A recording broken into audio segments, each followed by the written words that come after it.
Hello everyone, welcome back. आज के session में हम स्टार्ट करेंगे हमारा ह्यूमन ज्योग्राफी वाला पोर्शन।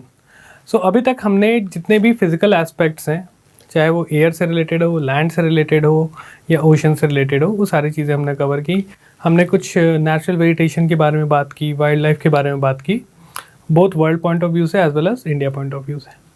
अब देखो, ज्योग्राफी जब एज अ डिसिप्लिन स्टार्ट हो रहा था, ठीक है, उस टाइम हुआ क्या कि कुछ ज्योग्राफर्स थे अपने, उन्होंने बोला कि ज्योग्राफी केवल फिजिकल एस्पेक्ट्स से रिलेटेड जो स्टडी है उसको बोलते हैं ज्योग्राफी, ठीक है। और उसमें उन्होंने बोला कि भाई ओशन का टेम्परेचर, ओशन के रूट्स, विंड्स, इनके बारे में स्टडी ज्योग्राफी होती है। ह्यूमन बीइंग को कहीं भी कंसिडर नहीं किया जा रहा था, ठीक है। तो ज्योग्राफी ऑप्शनल जो जिन बच्चों का है, आप जब पढ़ोगे तो उसमें एक आपका चैप्टर आता है पर्सपेक्टिव इन ह्यूमन ज्योग्राफी। मतलब ज्योग्राफी एज अ डिसिप्लिन कैसे ओरिजिनेट हुई थी, इनिशियली क्या उसमें चीज़ें थी as a geography as a subject में, और कैसे कैसे उसका जो कंटेंट है वो धीरे धीरे चेंज होता गया। इनिशियली क्या था कि जैसे मैंने आपको बताया कि पहले कुछ ज्योग्राफर्स थे, जिसमें आपके वेरेनियस, कांत और भी जो इनिशियल ज्योग्राफर्स थे आपके, ठीक है, इसमें हमबोल्ट एंड रिटर भी आते हैं। ये सब बोलते थे कि ज्योग्राफी एज अ डिसिप्लिन केवल फिजिकल चीज़ों के लिए है, बट इन्होंने एग्जैक्टली यही नहीं बोला था। उन्होंने कहा ये भी था, मतलब आगे देखो समय के साथ इंसान भी बदलता है, तो उन्होंने कहीं ना कहीं अपने ह्यूमन एस्पेक्ट को भी कंसिडर करना स्टार्ट किया था, ठीक है। फिर टाइम आगे बढ़ा और नई नई चीज़ें पता चलने लगी, रिसर्चेस हुए, तो एक ज्योग्राफर्स का ग्रुप आया। वो बोले कि हम ह्यूमन बीइंग्स को क्यों फिजिकल चीज़ों से अलग रख रहे हैं।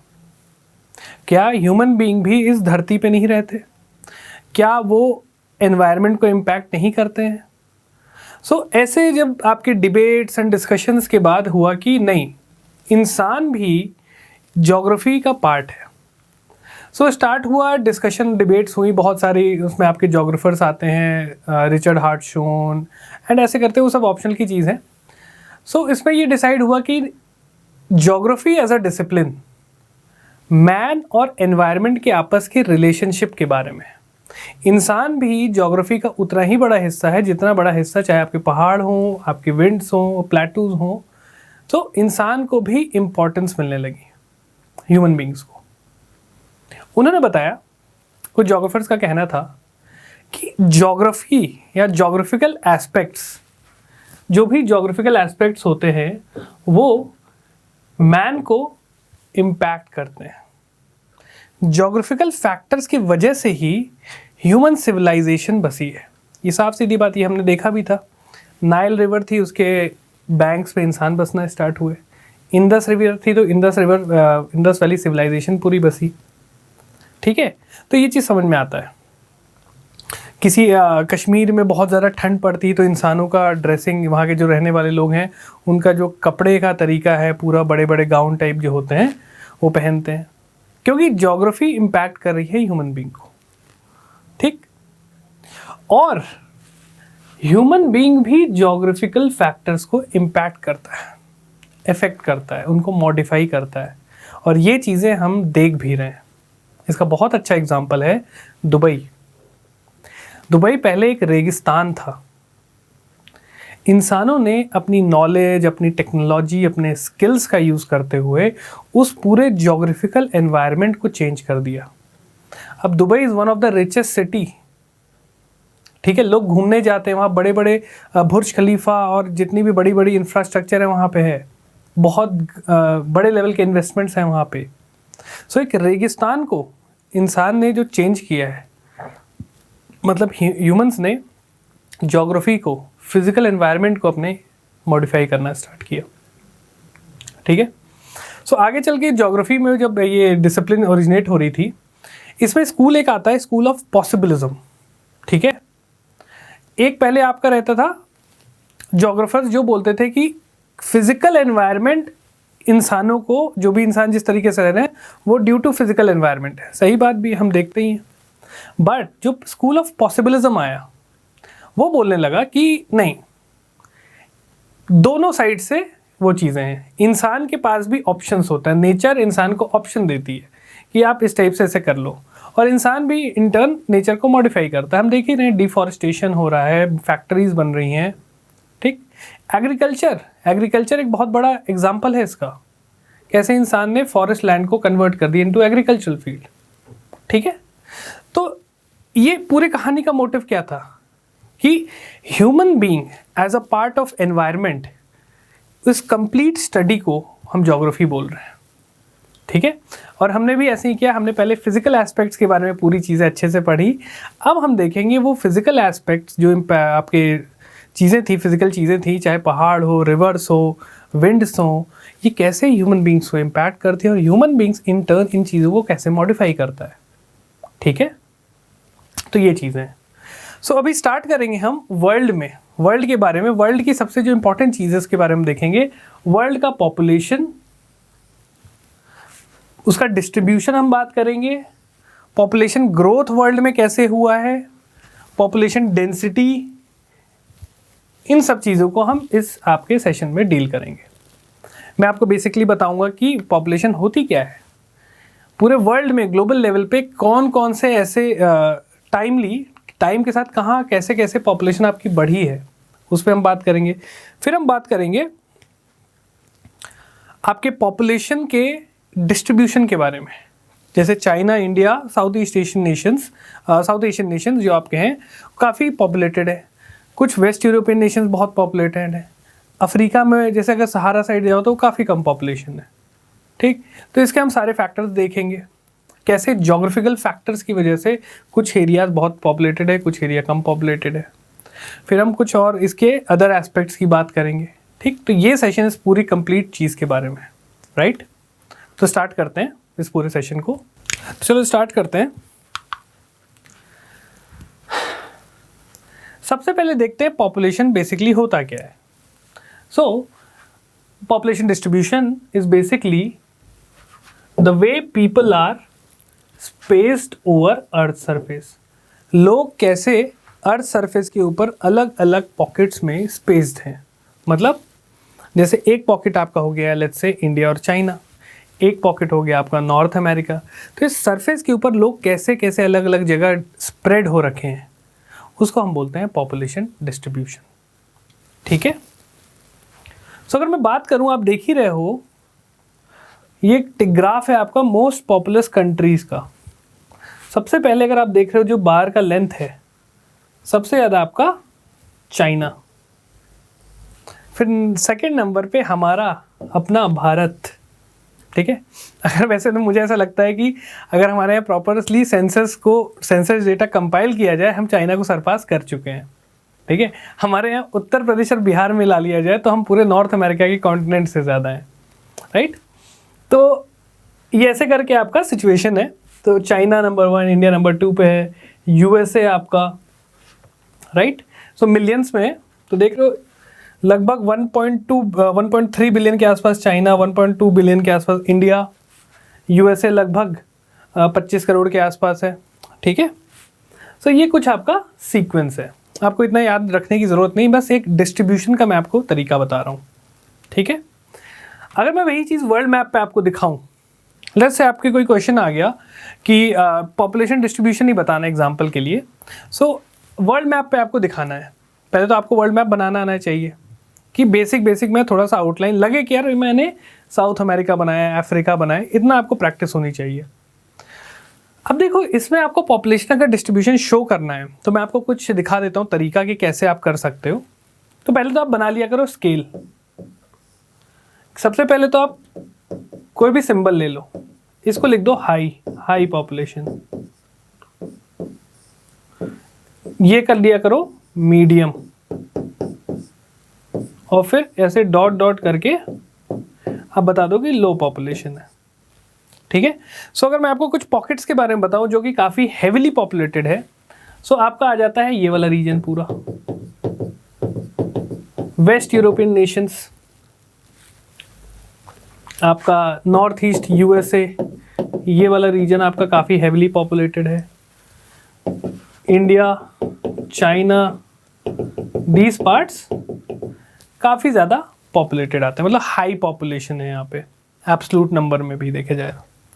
मीडियम की बात करो तो आप मीडियम ऐसे बना सकते हो, ब्राज़ील यहाँ पे, राइट, ठीक है, ये साइड बना सकते हो। लो पॉपुलेशन, अभी इनका रीज़न भी बताऊंगा ऐसा क्यों है।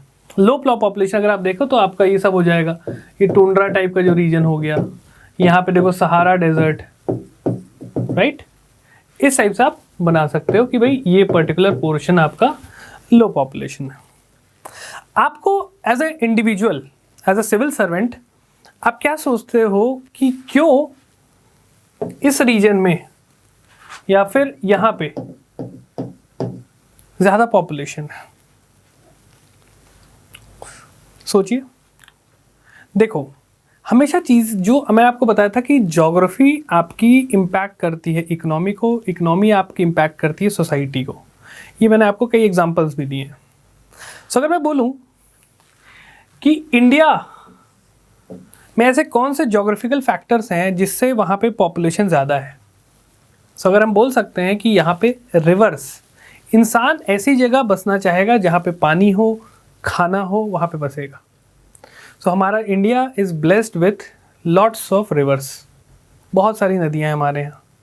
सो एक फेवरेबल कंडीशन, हमारे यहाँ की सॉइल काफ़ी उपजाऊ है, फूड प्रोडक्शन ज़्यादा है हमारा, ठीक है।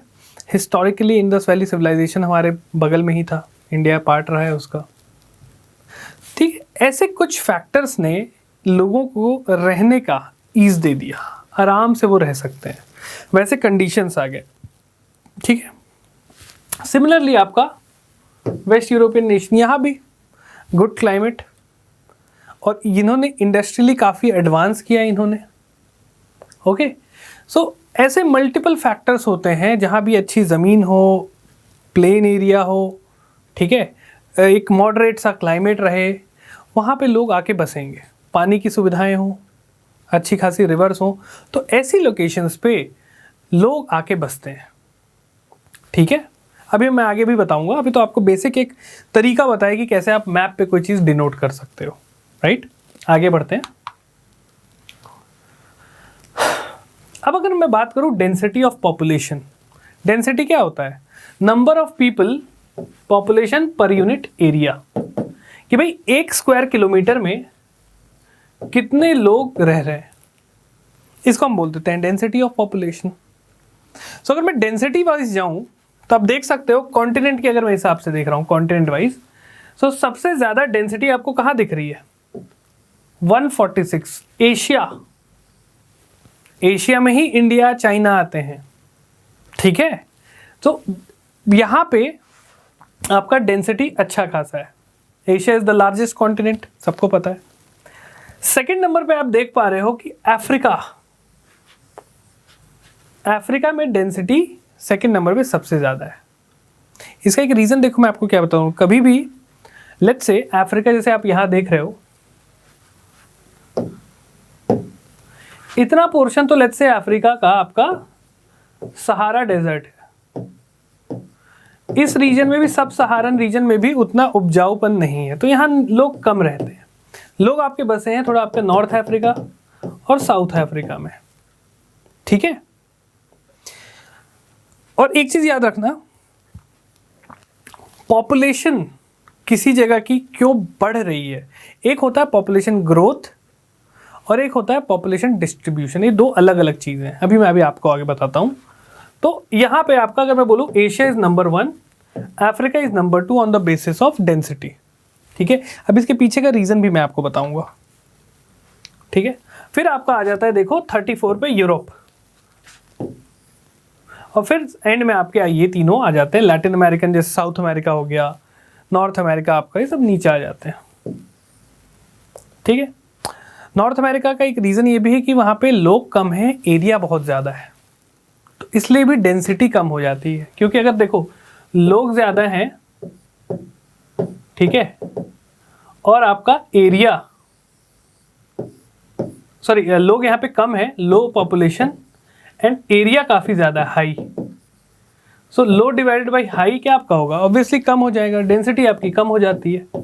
इसलिए इन रीजन्स में पॉपुलेशन कम है, पॉपुलेशन डेंसिटी कम है आपकी, इंडिया देखो, अगर मैं बोलूँ बिहार में थोड़े से एरिया में 20 करोड़ लोग रह रहे हैं, मतलब अप्रॉक्सीमेटली 10 करोड़ 15 करोड़ के आसपास हैं। सो कम एरिया में, एरिया अगर आपका कम है, लो, और पॉपुलेशन हाई है, तो आपकी डेंसिटी भी सबसे ज़्यादा होगी। तो इंडिया में सारी चीज़ें हम इंडिया पे भी अप्लाई करेंगे जब इंडिया वाला पार्ट स्टार्ट करूँगा। सो ऐसे सिचुएशन में उस एरिया की डेंसिटी बहुत ज़्यादा हो जाती है, इसलिए Bihar is the densest state of India, ठीक है। और कॉन्टिनेंट वाइज आपका एशिया है। क्लियर? अब इन सब के रीजंस भी हम समझ में आएंगे आपको क्यों ऐसा हो रहा है। तो ये हैं आपके फैक्टर्स जो इन्फ्लुएंस करते हैं पॉपुलेशन डिस्ट्रीब्यूशन को। क्यों कुछ एरिया में बहुत ज़्यादा लोग रह रहे हैं और क्यों कुछ एरिया में कम लोग रह रहे हैं। मैंने आपको स्टार्टिंग में भी कुछ फैक्टर्स बताए थे, तो चलो देख लेते हैं। पहला चीज़ था अवेलेबिलिटी ऑफ वाटर। साफ सीधी बात है, जहाँ पानी मिलेगा, साफ सुथरा पानी है, इंसान को बेसिक नेसेसिटीज़ क्या होती हैं? खाना मिल जाए, पानी मिल जाए, रहने के लिए घर मिल जाए। आपको पहाड़ों पे घर बनाना आसान है कि प्लेन एरिया पे घर बनाना आसान है? ऑब्वियस सी बात है, प्लेन एरिया पे इजीली घर बना लोगे, समतल ज़मीन है, ठीक। नदियाँ आपको फ्रेश वाटर दे रही हैं, फर्टाइल एलुवियल सॉइल आपको बढ़िया खाना दे रही है, उपजाऊ भूमि है। तो यही सी चीज़ें अगर आप इंडिया पे साथ साथ अप्लाई करते हो, क्योंकि जब हम इंडिया करेंगे ना तो आपको और बढ़िया क्लैरिटी आएगी, वही सेम चीज़ें आपको सामने आएंगी, ठीक। तो मैं बोलूँ अगर यूपी बिहार ले लो, समतल ज़मीन है, प्लेन एरिया, नॉर्दर्न प्लेन्स, खूब सारी रिवर्स है वहाँ पे, गंगा, उसकी बहुत सारी ट्रिब्यूटरीज, और तीसरा फर्टाइल एलुवियल सॉइल। तीनों चीज़ें, इस वजह से ये एरिया सबसे ज़्यादा आपके पॉपुलेटेड है, ठीक है। वैसे ही अगर मैं वर्ल्ड लेवल पे बात करूँ तो वेस्ट यूरोप में आपका बहुत सारी नदियाँ हैं, राइन, वोल्गा, ये सारी रिवर्स हैं, फर्टाइल प्लेन भी है, अच्छा खासा पॉपुलेशन भी है। वैसे ही यूएस में आपका जैसे मिसिसिपी रिवर हो गई, और भी आपके ग्रेट लेक्स वाले जो रीजन्स हैं, सो ये सब आपको फ्रेश वाटर प्रोवाइड करते हैं। प्रेरी ग्रासलैंड है, यहाँ पे प्रेरीज है, प्रेरी ग्रासलैंड, ठीक है। यहाँ पे स्टेपीज ग्रासलैंड है, तो खाना अपने आप ज़्यादा है, प्रोडक्टिविटी ज़्यादा, और ये सब काफ़ी डेवलप्ड नेशन भी है, तो खाने की कमी हो गई, कमी पूरी हो गई, पानी भी अपना मिल गया, तो इसलिए इन एरियाज़ में आपकी पॉपुलेशन भी ज़्यादा है। वैसे ही इजिप्ट में रिवर नाइल, बहुत ज़्यादा पॉपुलेशन नाइल रिवर के अलॉन्ग बसी हुई है, इसलिए इजिप्ट को, नाइल रिवर को इजिप्ट की लाइफलाइन बोलते हैं, ठीक है। तो ये सब रीजंस हैं, वही सब आएगा। देखो, पहला हो गया वाटर, दूसरा हो गया लैंडफॉर्म्स, क्योंकि इसमें लिखा है people prefer living on flat plains. आप ऐसे ज़मीन पे रहना चाहोगे या ऐसी ज़मीन पे? फ्लैट एरिया में ही जाओगे, ठीक है, प्लेन एरियाज़ में, तो इसलिए लोग फ्लैट एरियाज़ में प्रेफर करते हैं। तो जितने भी प्लेन एरियाज़ हैं अच्छे खासे फर्टाइल, वहाँ पे लोग आपके बसे हुए मिलेंगे, ठीक है। तीसरा होता है क्लाइमेट। क्लाइमेट पे मैं जाने से पहले एक चीज़ बताना चाहूँगा कि एरिस्टोटल ने एक कॉन्सेप्ट दिया था एक्यूमीन एंड नॉन एक्यूमीन का। उनका कहना था ऐसे लोकेशंस, ऐसे एरियाज़ जहाँ पे क्लाइमेट काफ़ी मॉडरेट है, ठीक है, थोड़ा कूल टाइप का क्लाइमेट सा है, वहाँ पे ना ज़्यादा एक्सट्रीम चीज़ें नहीं होती हैं, सो ऐसे लोकेशंस लोगों के रहने के लिए सबसे अच्छी जगह है। और ऐसे लोकेशंस जहाँ पे गर्मी है, बहुत सूखा पड़ रहा है, वहाँ लोग नहीं रहेंगे, जो कि बात भी सही रही है। अगर मैं आपको दिखाऊं, आपके पास ऑप्शन है कि भाई इस एरिया में, यहाँ पे आपके फ्लैट प्लेन्स भी हैं, बारिश भी अच्छी खासी होती है, नदियाँ भी हैं, खाने की भी चीज़ है। सिमिलरली दिस रीजन ऑल्सो, ठीक है, similarly this region also, Japan, ठीक। और एक रीजन है आपका सहारा, सूखा, अनुपजाऊ भूमि, पानी की कमी, ठीक। सेकेंडली अमेज़न फॉरेस्ट, जंगल पूरा। लोग कहाँ रहना प्रेफर करेंगे? साफ सीधी बात है, यहाँ पे कोई भी जंगल में जाके नहीं रहना चाहेगा। पहले पेड़ काटो, उसको ठीक करो, फिर वहाँ बनाओ, तो इस घने जंगल में कोई नहीं रहेगा, इस एरिया में कोई नहीं रहना चाहेगा। तो यही चीज़ था, एरिस्टोटल ने बोला जहाँ भी मॉडरेट क्लाइमेट है, अच्छा ठीक ठाक क्लाइमेट है, वहाँ पे लोग बसना चाहेंगे। इसलिए वहाँ पे पॉपुलेशन भी ज़्यादा है, यहाँ पे पॉपुलेशन भी कम है। ठीक है, ये चीज़ था। अगर आप इस मैप में एक चीज़ गौर करो तो आपको कुछ कॉमन चीज़ नज़र आएगी। क्या है वो कॉमन चीज़, सोचो। अगर मैं बोलूँ ये पूरा रीजन एक कॉमन लैटिट्यूड पे आ रहा है, तो आपको लग रहा है कि हाँ यार, ये सारे देश जो डेवलप्ड हैं, जहाँ पे अच्छा लिविंग कंडीशन है, वो एक ही लगभग सिमिलर लैटिट्यूड्स पे पहुँच रहे हैं। चाहे वो यूएसए हो, चाहे वो यूरोप के देश हो, चाहे वो आपका जापान हो, इस एक ही सिमिलर लैटिट्यूड पे आ रहे हैं। सो इसमें ही बोला जाता है, इसलिए बोलते हैं कि नॉर्थ है हमारा, वो ज़्यादा डेवलप्ड है and south is less developed. So अगर मैं बोलूँ एक आपकी, अगर मैं इसको प्रॉपरली डिवाइड करूँ,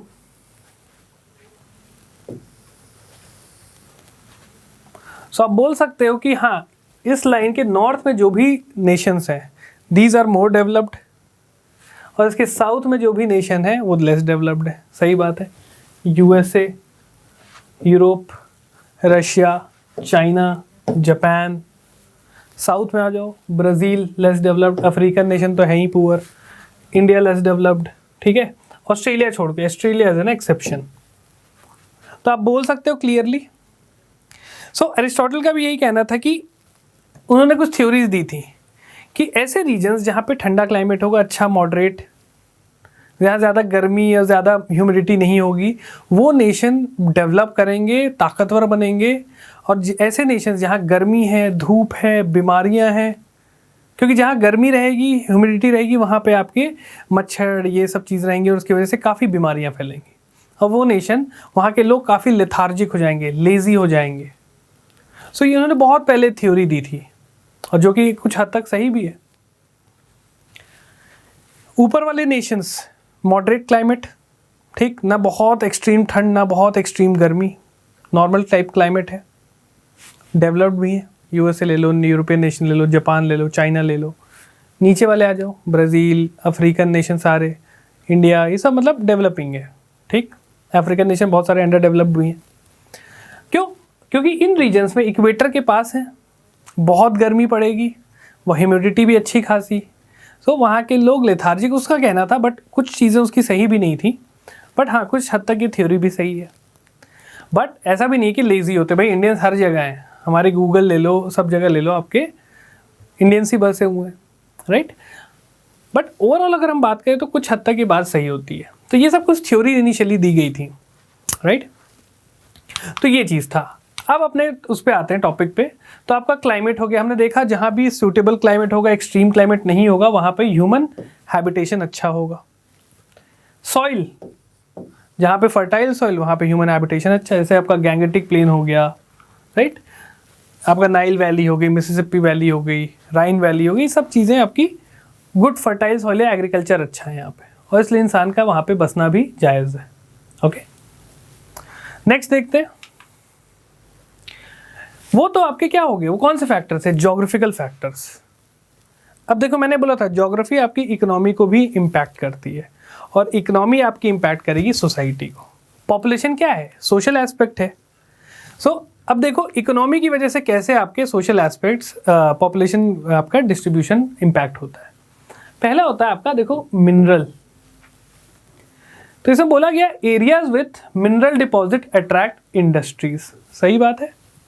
हमारे ये आप देख लो, छोटा नागपुर प्लेटू, खूब सारी इंडस्ट्रीज, खूब सारा मिनरल मिलता है, आयरन, आपका एल्यूमिनियम, सारी चीज़ें मिलती हैं वहाँ पे। बहुत सारी आयरन स्टील इंडस्ट्रीज हैं। आयरन और जो भी आपकी मिनरल इंडस्ट्रीज होती हैं वो क्या करेंगी? वो करेंगी जनरेट एम्प्लॉयमेंट। एम्प्लॉयमेंट होगा, लोग वहाँ जाएंगे नौकरी करने और वहाँ बसेंगे।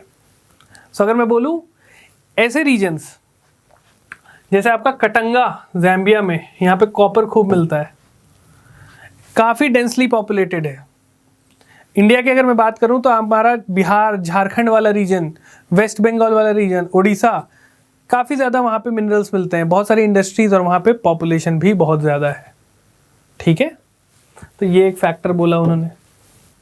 दूसरा फैक्टर बोला इकोनॉमिक फैक्टर, अर्बनाइजेशन। अच्छा, अगर मैं पहले फैक्टर की बात करूं तो क्या लगता है इसका, डायरेक्टली तो ये ज्योग्राफी से ही रिलेटेड है कि भाई मिनरल्स मिल रहे हैं, मिनरल्स, ये सारी चीज़ें आपका ज्योग्राफी का पार्ट है।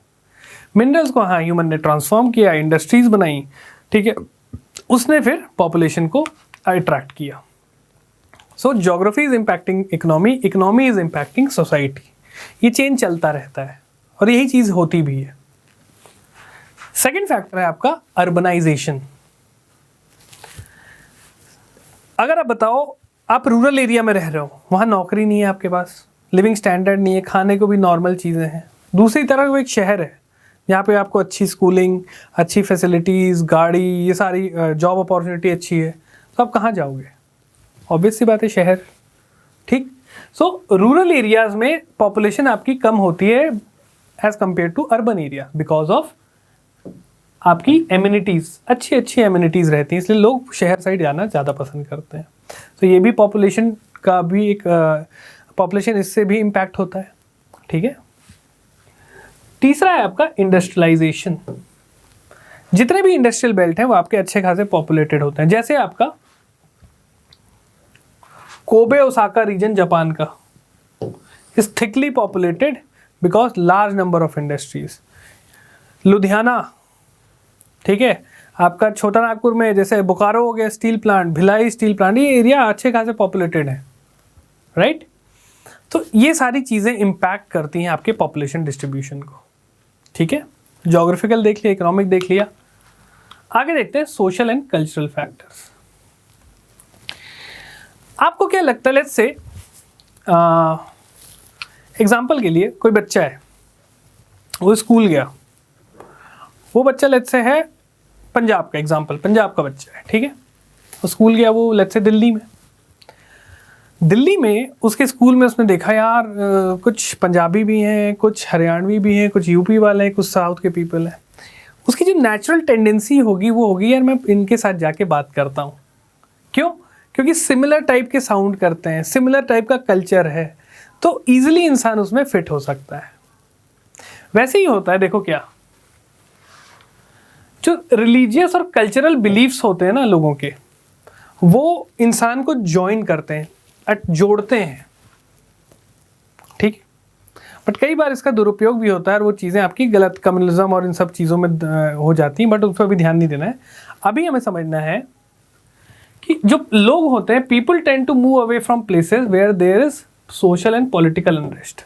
अभी इस पर भी आऊँगा, पहले वो पॉइंट जो बता रहा था मैं आपको, कि जैसे मैं किसी पर्टिकुलर रिलीजन का हूँ, मुझे वहाँ की जो भी मेरी परवरिश हुई है, मैं ऐसे लोगों से आज जाके ज़्यादा घुलना मिलना चाहूँगा जो सेम बिलीफ रखते हैं, ठीक है। इसलिए आप देखना कोई गांव है, वहाँ पे जो अपर कास्ट होता है वो बीच सेंटर में रहता है, जो लोअर कास्ट होगा वो थोड़ा आउटसाइड रहेगा। ये कास्ट हायरार्की विलेज लेवल में काफ़ी रहती है। शहरों में ऐसा नहीं मिलेगा। शहरों में लोग डिवाइड होते हैं क्लास बेसिस पे, कौन कितना अमीर, फिर कौन लेस अमीर, गरीब, इस पे डिवीजन होता है। तो देखना कहीं भी आप देखना किसी भी बड़े शहर में जो एक पर्टिकुलर क्लास वाले लोग हैं, लेट्स से जो स्लम डिवेलपर्स हैं, वो एक बस्ती में रहते हैं इकट्ठा होके, क्योंकि वो अपने उन लोगों से कनेक्ट कर जाते हैं, क्योंकि उनका बिलीफ, सोशल, ये सारी चीज़ें एक जैसी है, ठीक। तो ये चीज़ होती है। अब देखो जो मैं बोल रहा था सोशल कल्चरल फैक्टर, तो कल्चरल तो समझ में आ गया। अब देखो लेट्स से सीरिया में आईसिस हमला कर रही है, आतंकवादी हमले हो रहे हैं, लोग वहाँ से निकलेंगे, वो दूसरी जगह भागेंगे, इसलिए यूरोपियन इमिग्रेशन बहुत होता है, ठीक है। लोग यूरोप साइड, टर्की साइड जगह जगह निकलते हैं, ठीक है। याद आ रहा होगा आपको, कुछ टाइम पहले एक फ़ोटो आई थी, एक बच्चा था लाल टी शर्ट पहने हुए, ब्लू जीन्स छोटी सी, और उसकी एक डेड बॉडी थी मेडिटेरेनियन सी के कोस्ट पे। वो क्या था, वो लोग बच्चे अपने फैमिली के साथ वो मेडिटेरेनियन क्रॉस करके यूरोप में जाना चाहते हैं, क्योंकि सीरिया, इज़राइल, इस साइड एरिया में काफ़ी ज़्यादा टेरर एक्टिविटी हो रही थी, आईसिस वगैरह का काफ़ी प्रकोप था, तो वो लोग माइग्रेट करने लगे वहाँ से, और बीच में उनका जो भी हादसा हुआ होगा, तो काफ़ी फेमस फ़ोटो हुई थी वो। सो इन वजह से भी लोग मूव करते हैं और पॉपुलेशन फिर आपका डिस्ट्रीब्यूट होता है। तो लोग ऐसी जगह बिल्कुल नहीं रहना चाहेंगे जहाँ पे सोशल और पॉलिटिकल अनरेस्ट है, वो ऐसी जगह जाएंगे जहाँ पॉलिटिकल स्टेबिलिटी है, जहाँ लॉ एंड ऑर्डर है, ठीक है। ठीक है, कई बार देखो सरकार भी जो होती है ना, वो लोगों को इंसेंटिव्स देती है कि भाई आप आओ हमारे यहाँ रहो, क्योंकि हमारे यहाँ कम पॉपुलेशन है। इसमें से एक कंट्री आइसलैंड, ग्रीनलैंड के साइड में, वहाँ बहुत कम लोग रहते हैं। तो वहाँ की गवर्नमेंट कई बार ऑफर करती है कि आप इधर आओ, रहो, यहाँ पे फैमिली बनाओ और यहाँ की पॉपुलेशन बढ़ाइए, आपको वो पैसे देंगी, आपको वो अनएम्प्लॉयमेंट बेनिफिट, ये सारी चीज़ें मिलेंगी आपको वहाँ पे। ठीक है, तो ये सरकार की भी इंसेंटिव्स होती है, कई लोग जाते हैं कई लोग नहीं जाते हैं। तो ये कुछ सोशियो कल्चरल फैक्टर्स थे जिसकी वजह से पॉपुलेशन डिस्ट्रीब्यूट होता है। क्लियर हुआ? तो हमने देख लिया क्या क्या जोग्राफिकल फैक्टर्स थे, क्या क्या इकोनॉमिक फैक्टर्स थे और क्या क्या सोशियो कल्चरल फैक्टर्स हैं। ठीक है, आगे बढ़ते हैं। अब बात करते हैं, ये टर्म है पॉपुलेशन ग्रोथ। ग्रोथ क्या होता है? एग्जाम्पल के तौर पे मेरा बेटा है, वो आज पैदा हुआ, बोलता है यार ये काफ़ी ग्रो कर रहा है। सो मतलब मैं किस सेंस में बोल रहा हूँ, किस कंटेक्स्ट में? मैं कंटेक्स्ट में बोल रहा हूँ टाइम। यार मैंने ना पिछले 2 साल पहले इसको देखा था इतना सा था, अभी देखो इतना बड़ा हो गया है। तो एक टाइम फ्रेम के कॉन्टेक्स्ट में बोल रहा हूँ कि इसकी ग्रोथ हुई है। सो पॉपुलेशन ग्रोथ भी वैसे ही है कि भाई इतने टाइम पहले पॉपुलेशन ये थी, फिर बढ़ी, फिर और बढ़ी, और यहाँ पे आज के टाइम पे पॉपुलेशन इतनी है। Okay, so change, population change with reference to time, with reference to a particular period of time. कि 1900 में पॉपुलेशन थी लेट्स से 100, सन 2000 में पॉपुलेशन हो गई आपकी लेट्स से 200। तो 100 साल में पॉपुलेशन जो चेंज हुआ है आपका 100 का चेंज हुआ, तो इसी को बोलते हैं 100 से पॉपुलेशन आपका इतने % से पॉपुलेशन ग्रोथ हुई है। ठीक है, सो ये चेंज पॉजिटिव भी हो सकती है और नेगेटिव भी हो सकती है। कैसे? अगर बर्थ रेट ज़्यादा है और डेथ रेट कम है तो क्या होगा इससे? पॉपुलेशन कुछ टाइम के बाद आपकी ओवरऑल पॉपुलेशन विल इंक्रीज। लोग ज़्यादा पैदा हो रहे हैं और मर भी कम रहे हैं। ठीक है, तो पॉपुलेशन बढ़ेगी। इंडिया इस फेज में थी, अभी भी है, मूव कर रही है, but let's say birth rate आपकी कम है और डेथ रेट भी आपकी कम हो गई, तो ये हो जाता है थोड़ा स्टेबल पॉपुलेशन। अभी सब चीज़ें आपको इन डिटेल बताऊंगा। ठीक है, सो ये चीज़ होता है नेचुरल ग्रोथ ऑफ पॉपुलेशन, मतलब birth rate minus death rate, ये होता है नेचुरल ग्रोथ ऑफ पॉपुलेशन। और एक होता है आपका एक्चुअल ग्रोथ ऑफ पॉपुलेशन। इसमें हम ये तो लेते ही हैं कि birth minus death rate, plus साथ में ले लेते हैं हम माइग्रेशन, नेट माइग्रेशन कितना हुआ है। कि लेट्स से एक एरिया में मैं रह रहा हूँ, यहाँ पे इतने बच्चे पैदा हो रहे हैं, इतने बच्चे मर रहे हैं, तो उन दोनों को मैं माइनस कर दूंगा तो मेरा नेचुरल ग्रोथ हो जाएगा। बट कई बार ये भी तो होता है कि बाहर से लोग आके बस रहे हैं, कुछ लोग हमारे यहाँ से बाहर जा रहे हैं, तो उसका जो नेट होगा, एवरेज होगा, उसको भी जब ऐड कर देंगे तब आपका एक्चुअल पॉपुलेशन ग्रोथ आता है। ठीक है, क्लियर हुआ? चलो आगे बढ़ते हैं। सब इसी से रिलेटेड कॉन्सेप्ट है आपका माइग्रेशन का। अच्छा, पॉपुलेशन ग्रोथ नेगेटिव कब होगा आपको क्या लगता है? लेट्स से बर्थ रेट आपकी कम हो गई, ठीक है, कम बच्चे पैदा हो रहे हैं, लोग ज़्यादा पढ़े लिखे हो गए, बच्चे कम पैदा कर रहे हैं, और पता चला कि डेथ रेट ज़्यादा हो गई, तो ये हो जाएगा आपका डिक्लाइनिंग। ठीक, कोविड के टाइम में भी ऐसा हुआ है। अगर मैं बोलूँ वेस्टर्न यूरोपियन नेशंस, अभी जब मैं आपको बताऊंगा ना एज स्ट्रक्चर वगैरह, तो बताऊंगा कि ये जो रीजन है और ये जो रीजन है, यहाँ पे काफ़ी ज़्यादा ओल्ड पॉपुलेशन रह रही है, बच्चे लोग कम पैदा कर रहे हैं, मैरिज एज एन इंस्टीट्यूशन उतना इम्पोर्टेंस नहीं रह गया है। ठीक, और यहाँ पे कोविड आया तो बूढ़े लोग बहुत डेथ होने लगी, सो बर्थ रेट भी कम है और डेथ रेट भी ज़्यादा हो रही है, तो यहाँ से पॉपुलेशन का ग्रोथ आपका कम होने लगेगा। ठीक, तो ये ध्यान। चलो अब आते हैं कॉन्सेप्ट पे माइग्रेशन। माइग्रेशन क्या होता है? भाई मैं इंडिया में रहता हूँ, मैं मूव कर गया यूएस, आउट माइग्रेशन। ठीक है, कोई अफ्रीका में बंदा रह रहा है, वो आ गया इंडिया में, इन माइग्रेशन इंडिया के लिए। तो अगर मैं बोलूं एक टेम्पररी चेंज ऑफ पॉपुलेशन मतलब चेंज ऑफ एड्रेस, ठीक।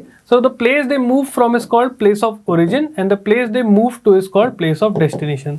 सो मैं गया इंडिया से यूएस, सो मेरा डेस्टिनेशन क्या है यूएसए, ओरिजिन कहाँ है मेरा इंडिया, ठीक। सो ये होता है एक टेम्पररी और सीजनल या फिर परमानेंट भी मूवमेंट हो सकता है। मैं परमानेंटली यूएस चले गया, मुझे वहाँ का ग्रीन कार्ड मिल गया, मैं परमानेंटली चले गया, ठीक। मैं ये भी हो सकता है कि भाई मैं 6 महीने के लिए किसी प्रोजेक्ट पे गया हूँ, वापस आ गया, तो ये टेम्पररी भी हो सकता है और परमानेंट भी हो सकता है। अलग अलग टाइप के भी माइग्रेशन होते हैं। ये तो चलो इंटरनेशनल की बात हो गई, कुछ और टाइप की भी माइग्रेशन है। भाई मैं इंडिया में ही एक गांव से दूसरे गांव गया, मेरे गांव में अच्छी ज़मीन नहीं मिल रही, मैं दूसरे गांव जाके काम करने लगा। मैं रूरल एरिया से अर्बन एरिया में चले गया क्योंकि अर्बन एरिया में अच्छी अपॉर्चुनिटी मिल रही है।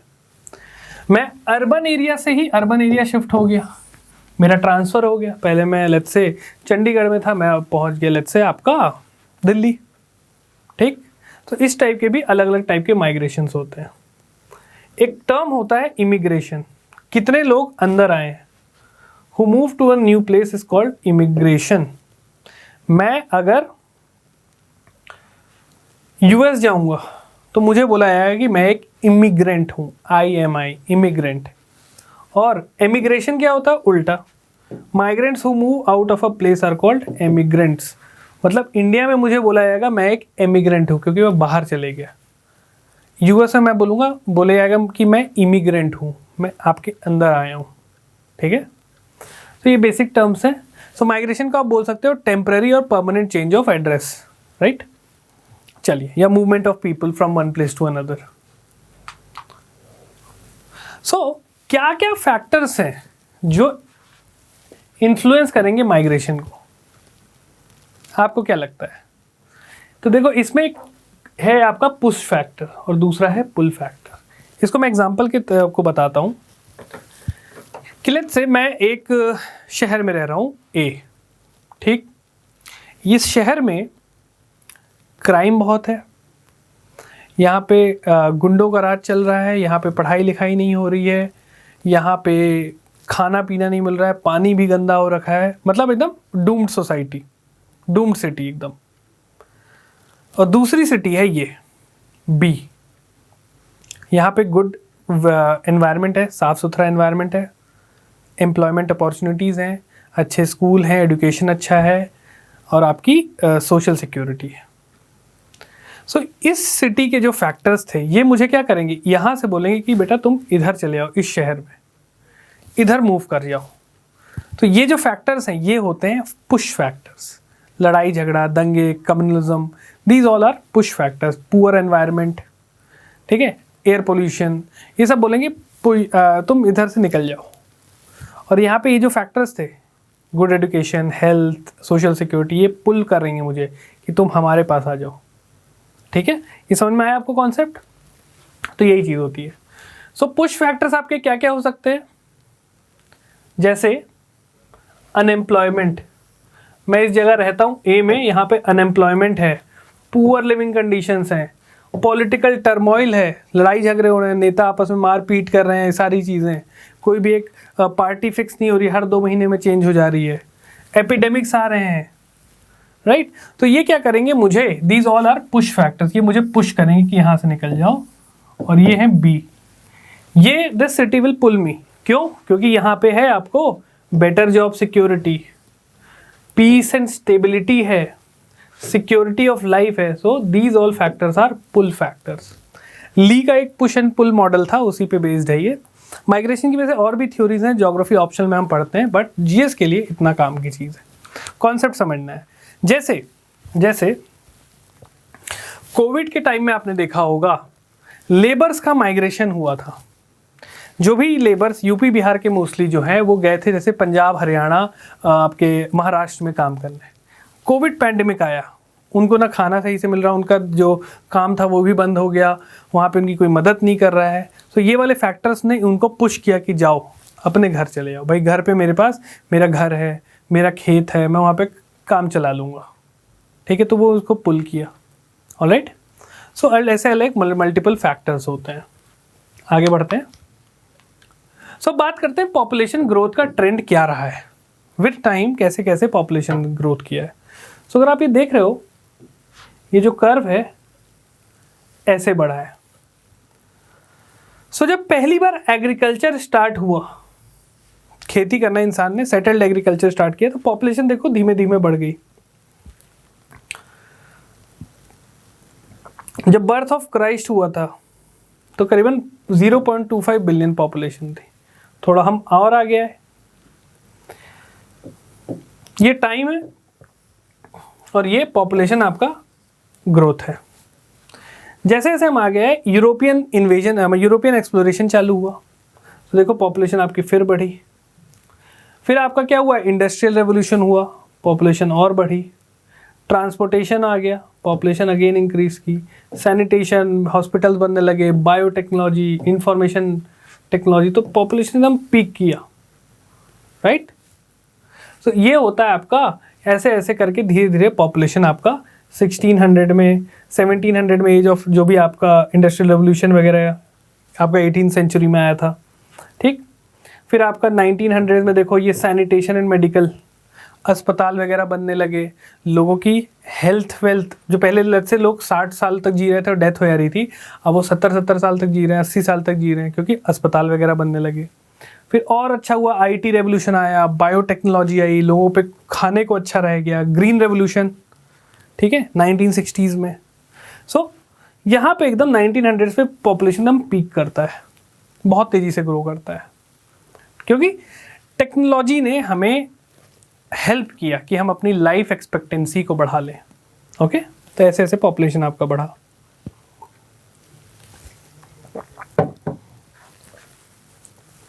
तो ये मैं आप ग्राफ देख सकते हैं। सो ये कुछ ऐसा था, देखो 10,000 BC में, बहुत पहले की बात है, 10,000 BC एक मूवी भी आई थी जब आदि मानव टाइप के लोग थे, कुछ 5 मिलियन पॉपुलेशन थी, ठीक है। 1650 AD में ये आपकी हो गई 500 मिलियन। 1927 का अगर देखोगे, 1927 नॉन कोऑपरेशन जब आपका ख़त्म हुआ था, वो आपकी ये सब चीज़ें आने लगी थी, स्टार्ट हुई, सिविल डिसोबीडियंस वगैरह स्टार्ट हो रहा था, तो अब की पॉपुलेशन थी 1000 मिलियन। 1000 से 2000 हो गए, ये कितने सालों में, 1974, मतलब 47 ईयर्स में लगभग आपकी पॉपुलेशन डबल हो गई, 1000 मिलियन से 2000 मिलियन। 1000 million equal to 1 billion. 1 billion से 2 बिलियन हो गई वर्ल्ड की पॉपुलेशन 47 ईयर्स में। 2025 अभी भी लगभग 7 पॉइंट कुछ बिलियन लोग हैं हमारे वर्ल्ड में। 2025 तक बोला गया ये 8 बिलियन हो जाएगी। तो पॉपुलेशन धीमे धीमे धीमे आपका चेंज हो रहा है, कम टाइम, देख रहे हो टाइम कम हो रहा है धीरे धीरे। तो कम टाइम में हमारा पॉपुलेशन लगभग डबल हो रहा है, और इसी वजह से आपका आ जाता है कॉन्सेप्ट पॉपुलेशन प्रेशर का, कि भाई पॉपुलेशन आपका बढ़ रहा है, डबल हो रहा है जल्दी। लेकिन इसी पे एक थ्योरी आपकी माल्थूजियन थ्योरी, सब ज्योग्राफी ऑप्शन में पढ़ते हैं आप लोग। माल्थूज ने बोला कि जो आपकी पॉपुलेशन है, पॉपुलेशन आपकी एक्सपोनेंशियल राइज करेगी, जैसे हमने देखा, बट जो फूड प्रोडक्शन है, फूड प्रोडक्शन आपका लीनियर राइज करेगा, ठीक। तो इसने एक ग्राफ बनाया जिसमें बोला कि population will rise like this, और जो फूड प्रोडक्शन है ऐसे राइज करेगा। सो इस पॉइंट पे आके ये पॉपुलेशन और ये फूड, पॉपुलेशन आपका एक्सीड कर जाएगा फूड प्रोडक्शन से, और फिर आपका इशू आ जाएगा हंगर, माल न्यूट्रिशन, गरीबी, लोग मर रहे हैं, ये सब सिचुएशन। बहुत ही पेसिमिस्टिक थ्योरी थी, ठीक। तो ये चीज़ बोली गई थी। अब इस थ्योरीज में भी कुछ फ्लॉस है, क्योंकि यार वो बहुत पहले की थ्योरी थी, उन्होंने गैस ही नहीं कर पाए होंगे कि हम ग्रीन रेवोल्यूशन टाइप की चीज़ भी ला सकते हैं, टेक्नोलॉजी इनोवेशन कर सकते हैं हम, राइट। बट कुछ हद तक सही है। उसने बोला कि ये जो भी टेक्नोलॉजिकल इनोवेशंस लेके आओगे, ये इस चीज़ को थोड़ा डिले कर देगी, जो सर यहाँ पॉइंट है ये लेट्स से यहाँ तक चले जाएगा, but ultimately the earth is going to doom, मतलब एपोक्लिप्स आएगा, राइट। तो उस टाइप की वो थ्योरी थी। कुछ हद तक सही भी है। देखो कोई भी थ्योरी जो हम पढ़ते हैं सब्जेक्ट में, आप ये नहीं बोल सकते कि कम्प्लीटली रॉन्ग है, कम्प्लीटली राइट है। कुछ चीज़ सही होगी, कुछ चीज़ उसकी गलत हो सकती है, ठीक है। जैसे हमने देखा था कॉन्टिनेंटल ड्रिफ्ट थ्योरी, कुछ पोर्शन सही था, सही बोल भी रहा था, कुछ चीज़ गलत थी उसकी।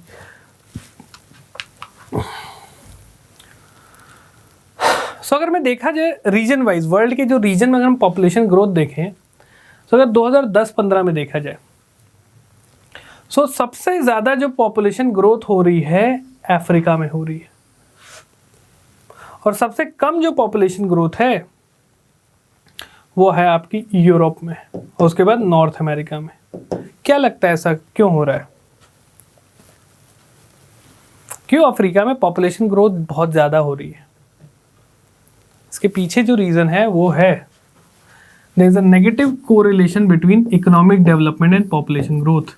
मतलब economic development is proportional to 1 upon population growth.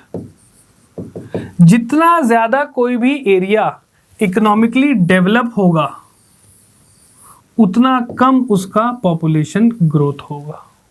साफ सीधी बात है, दिख भी रहा है। यूरोप इकोनॉमिकली डेवलप्ड है, यस, पॉपुलेशन ग्रोथ रेट कम है। नॉर्थ अमेरिका इकोनॉमिकली डेवलप्ड है, पॉपुलेशन ग्रोथ कम है। Africa economically not that much developed, under developed में गिना जाता है, पॉपुलेशन ग्रोथ उसका सबसे ज़्यादा है। सो ये कोरिलेशन है, और सही बात भी है। अफ्रीका की अगर लिटरेसी रेट, ये सारी चीज़ अगर आप देखोगे तो आप पाओगे कि वहाँ पे काफ़ी कम है, लोग अवेयर नहीं हैं। और जहाँ भी लोग कम पढ़े लिखे हैं वहाँ पे आप देखना पॉपुलेशन काफ़ी ज़्यादा रहेगी, ठीक है।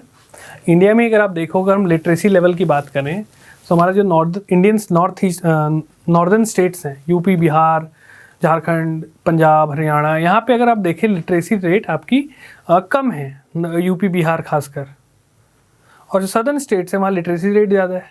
और अगर पॉपुलेशन की अगर हम बात करें, उससे रिलेट करें, तो यूपी बिहार सबसे ज़्यादा पॉपुलेटेड है और सदर्न स्टेट लेस पॉपुलेटेड है, ठीक है।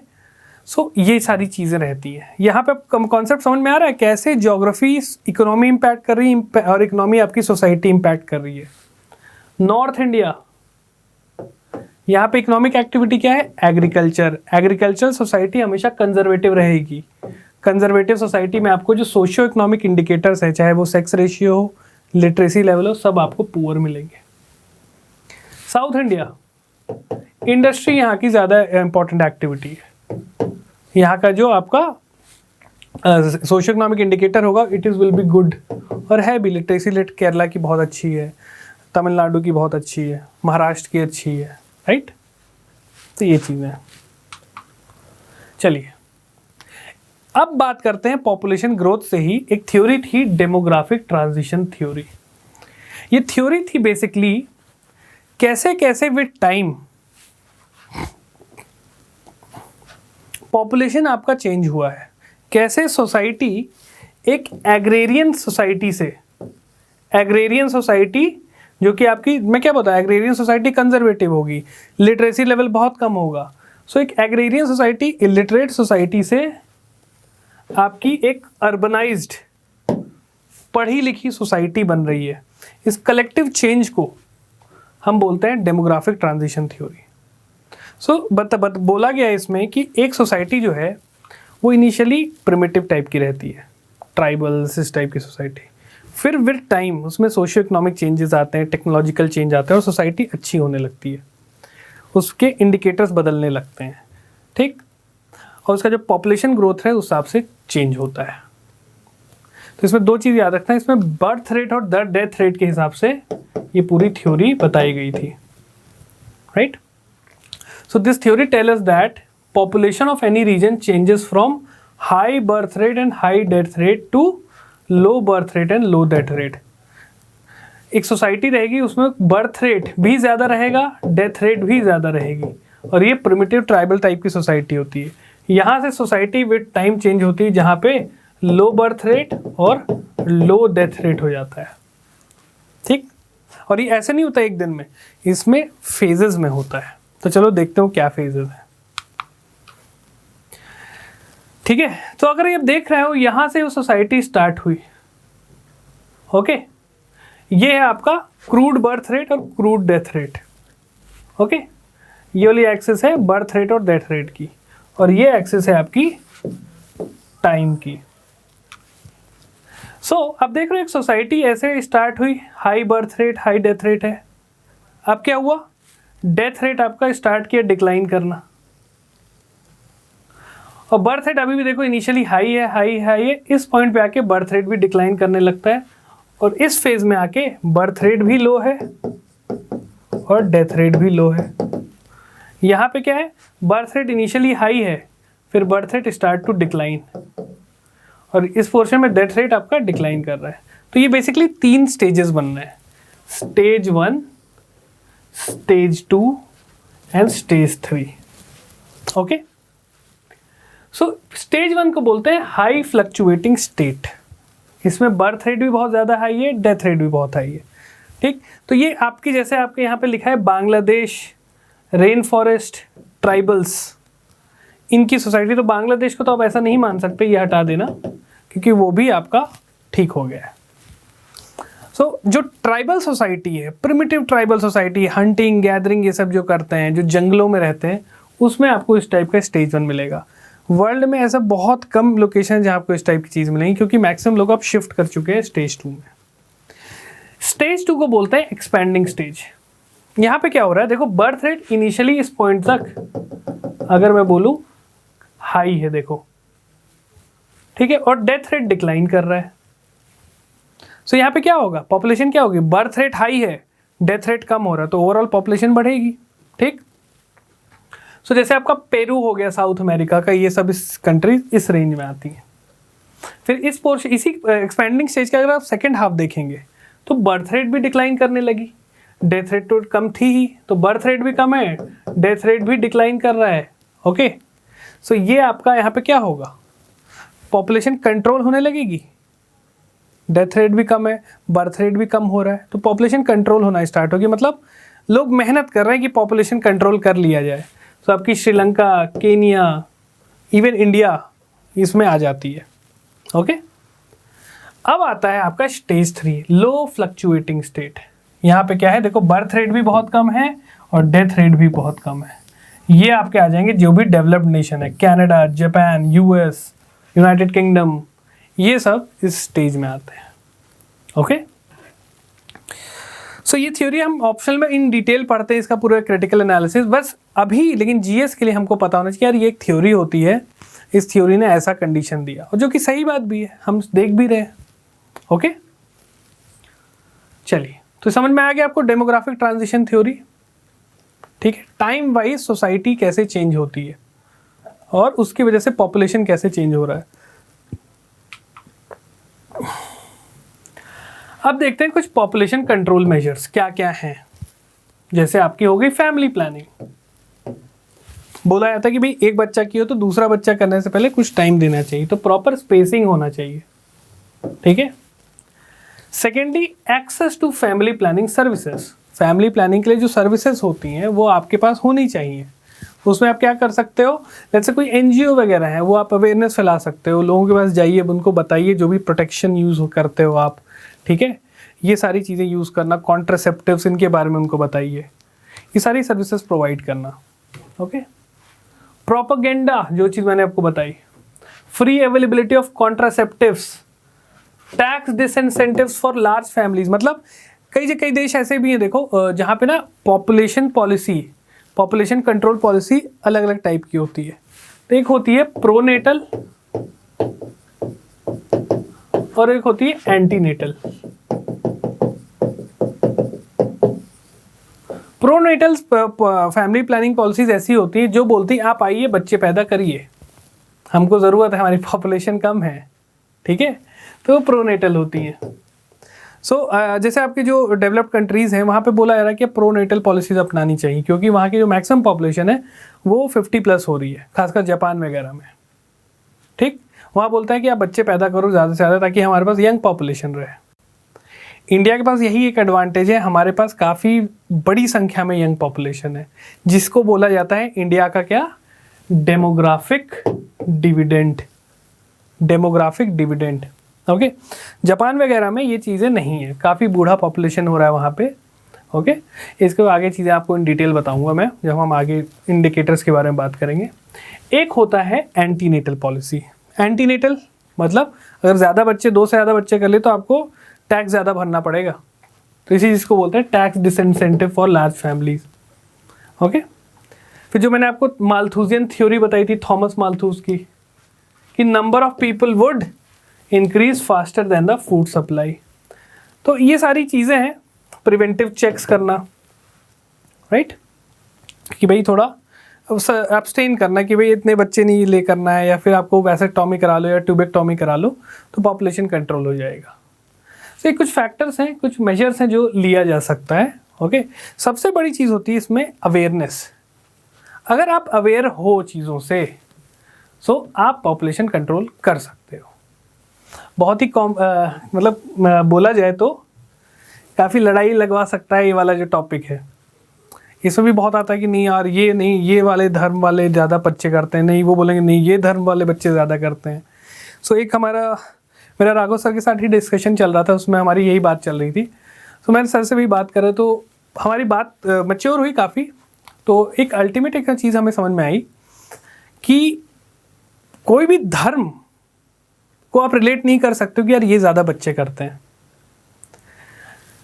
आप एक चीज़ देखना, आप खुद ही सोचना कि आपके कितने भाई बहन हैं।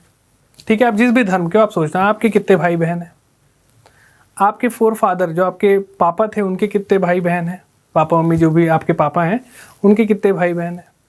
फिर उनके पूछना उनके जो आपके दादाजी उनके कितने भाई बहन। तो आपको एक चीज़ समझ में आएगी कि वो चीज़ बढ़ते आती है। बहुत कम ही होगा कि वहाँ पे ऐसा कम मिलेगा कि नहीं आप ज़्यादा हो, आपके भाई बहन, आपके पापा के भाई बहन और दादा के भाई बहन कम मिलेंगे, ऐसा बहुत कम होगा। जनरली बढ़ेगा, आपको इन जनरल सोचना। सो चाहे वो हिंदू हो, चाहे वो मुस्लिम हो, चाहे वो क्रिश्चियन हो, चाहे वो सिख हो, किसी धर्म पे हम नहीं बता सकते कि इस धर्म की वजह से पॉपुलेशन बढ़ रहा है। ये होता है अवेयरनेस कम होना। इसमें अगर मैं बात करूं तो इसमें रिलीजन नहीं आता, इसमें आएगा आपका क्लास, कि क्या आप रिच हो, मिडिल क्लास हो या पुअर। ठीक है, तो इसमें एक चीज़ ध्यान देना, जो गरीब तबका होता है किसी भी धर्म का जो गरीब तबका होगा वो कम पढ़ा लिखा रहता है।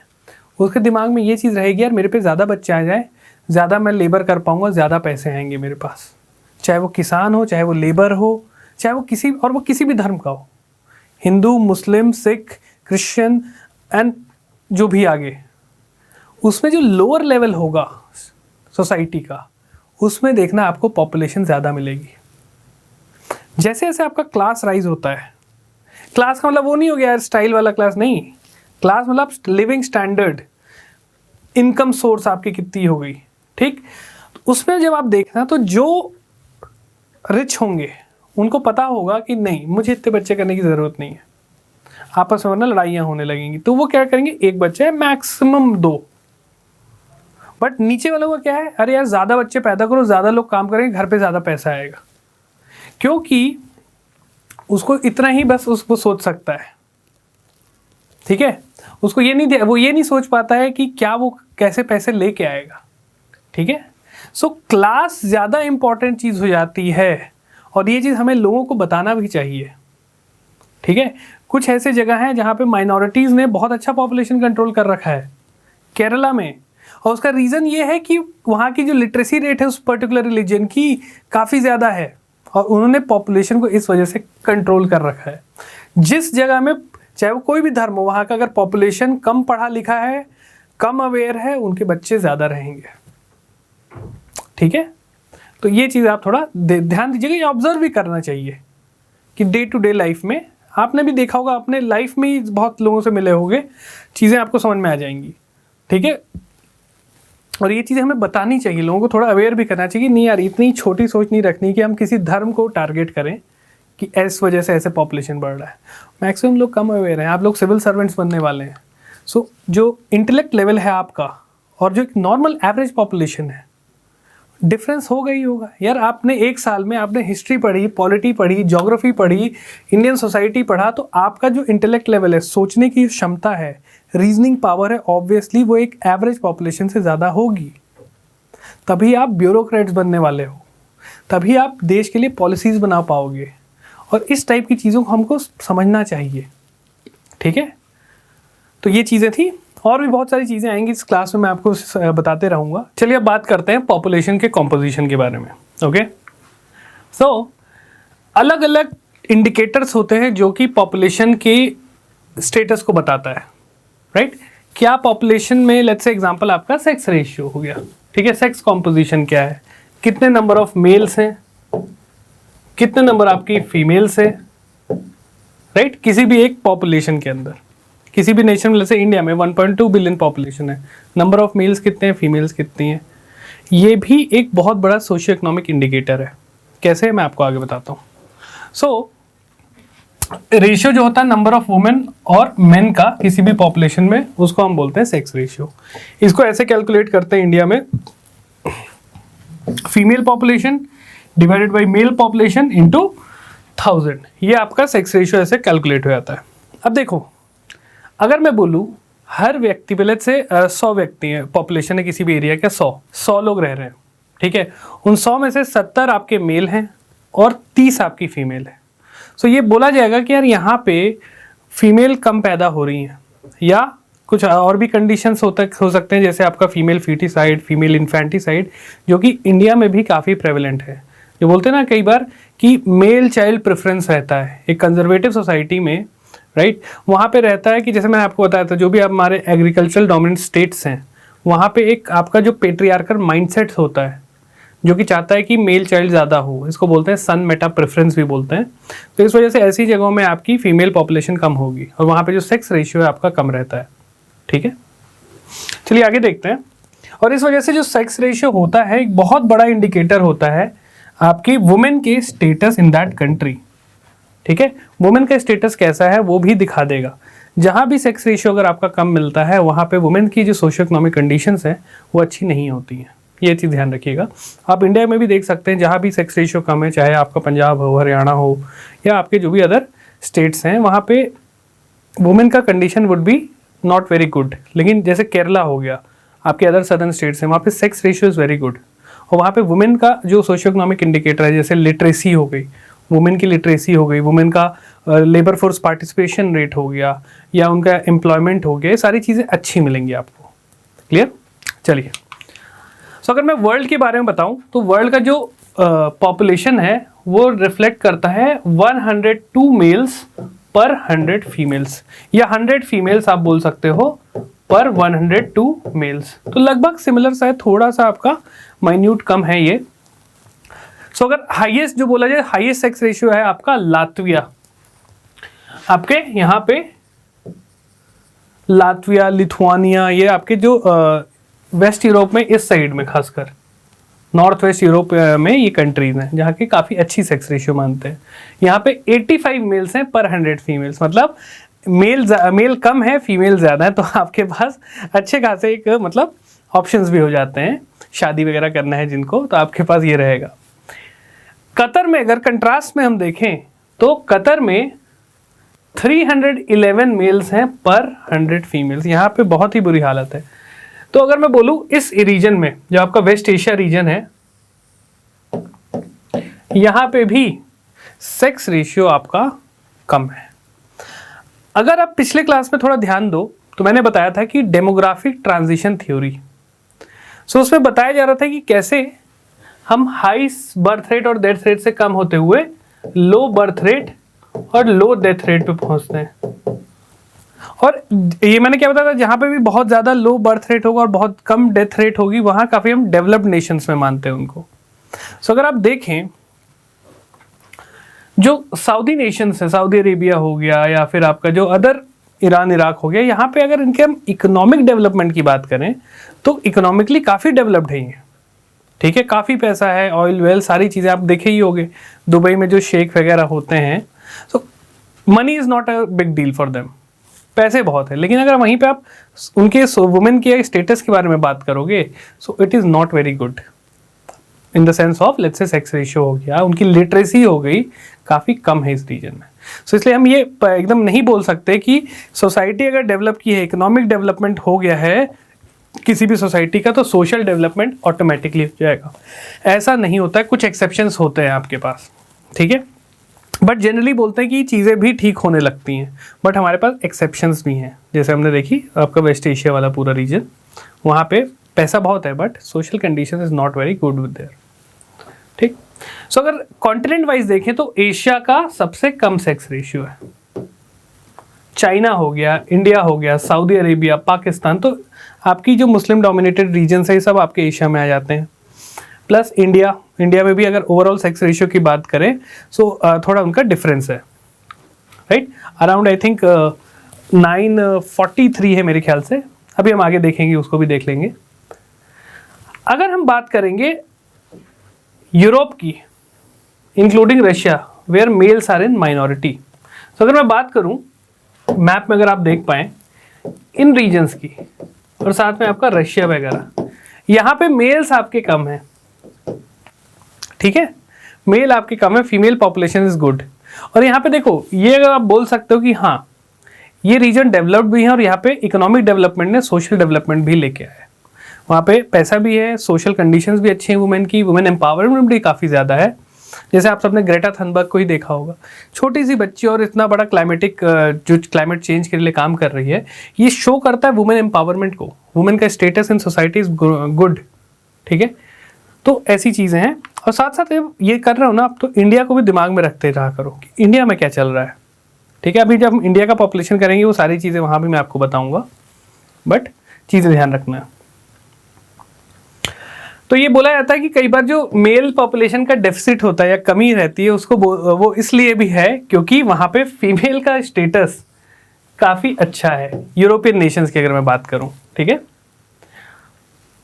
क्योंकि होता क्या है, excessively male dominated out migration to different parts of the world in the past. तो हुआ क्या कि देखो, पास्ट में जो यूरोपियंस थे माइग्रेट किए, अलग अलग जगह आके बसे। जैसे यहाँ से यूरोप से माइग्रेशन आपका नॉर्थ अमेरिका में हुआ, ऑस्ट्रेलिया में हुआ। आपको ये पता ही होगा कि जो यूएसए है, ठीक है, वहाँ पे जो इंग्लिश रहते हैं, जो अमेरिकन्स रहते हैं, वो कौन थे? बेसिकली ब्रिटिश ही गया कि वहाँ पे उन्होंने कॉलोनीज बसाई और वहाँ बसे। सिमिलरली वो ऑस्ट्रेलिया भी गए, राइट। तभी आप देखना नॉर्थ अमेरिका, यूरोप और ऑस्ट्रेलिया में ये basically they all are English people, वो जाके वहाँ पे बस गए हैं, राइट। उनकी जो कॉलोनीज थी वहाँ जाके वो बस गए थे, ठीक है। चलिए अब सेकंड कंपोनेंट पे आते हैं, वर्ल्ड का एज स्ट्रक्चर। कितने पॉपुलेशन में, जैसे लेट्स से 100 लोगों में कितने बच्चे हैं 18 साल के नीचे हैं, कितने आपके या लेट्स से एडल्ट पॉपुलेशन है, कितने ओल्ड एज पीपल हैं, इसके बारे में हम देखेंगे। एज स्ट्रक्चर वही आपको बताती है, right. So age structure represent the number of people of different age groups, okay. और ये देखो इंपॉर्टेंट कंपोनेंट क्यों है, ये आपका बता देगा कितनी यंग कंट्री है कोई। जैसे इंडिया का जो बोलते हैं ना term demographic dividend,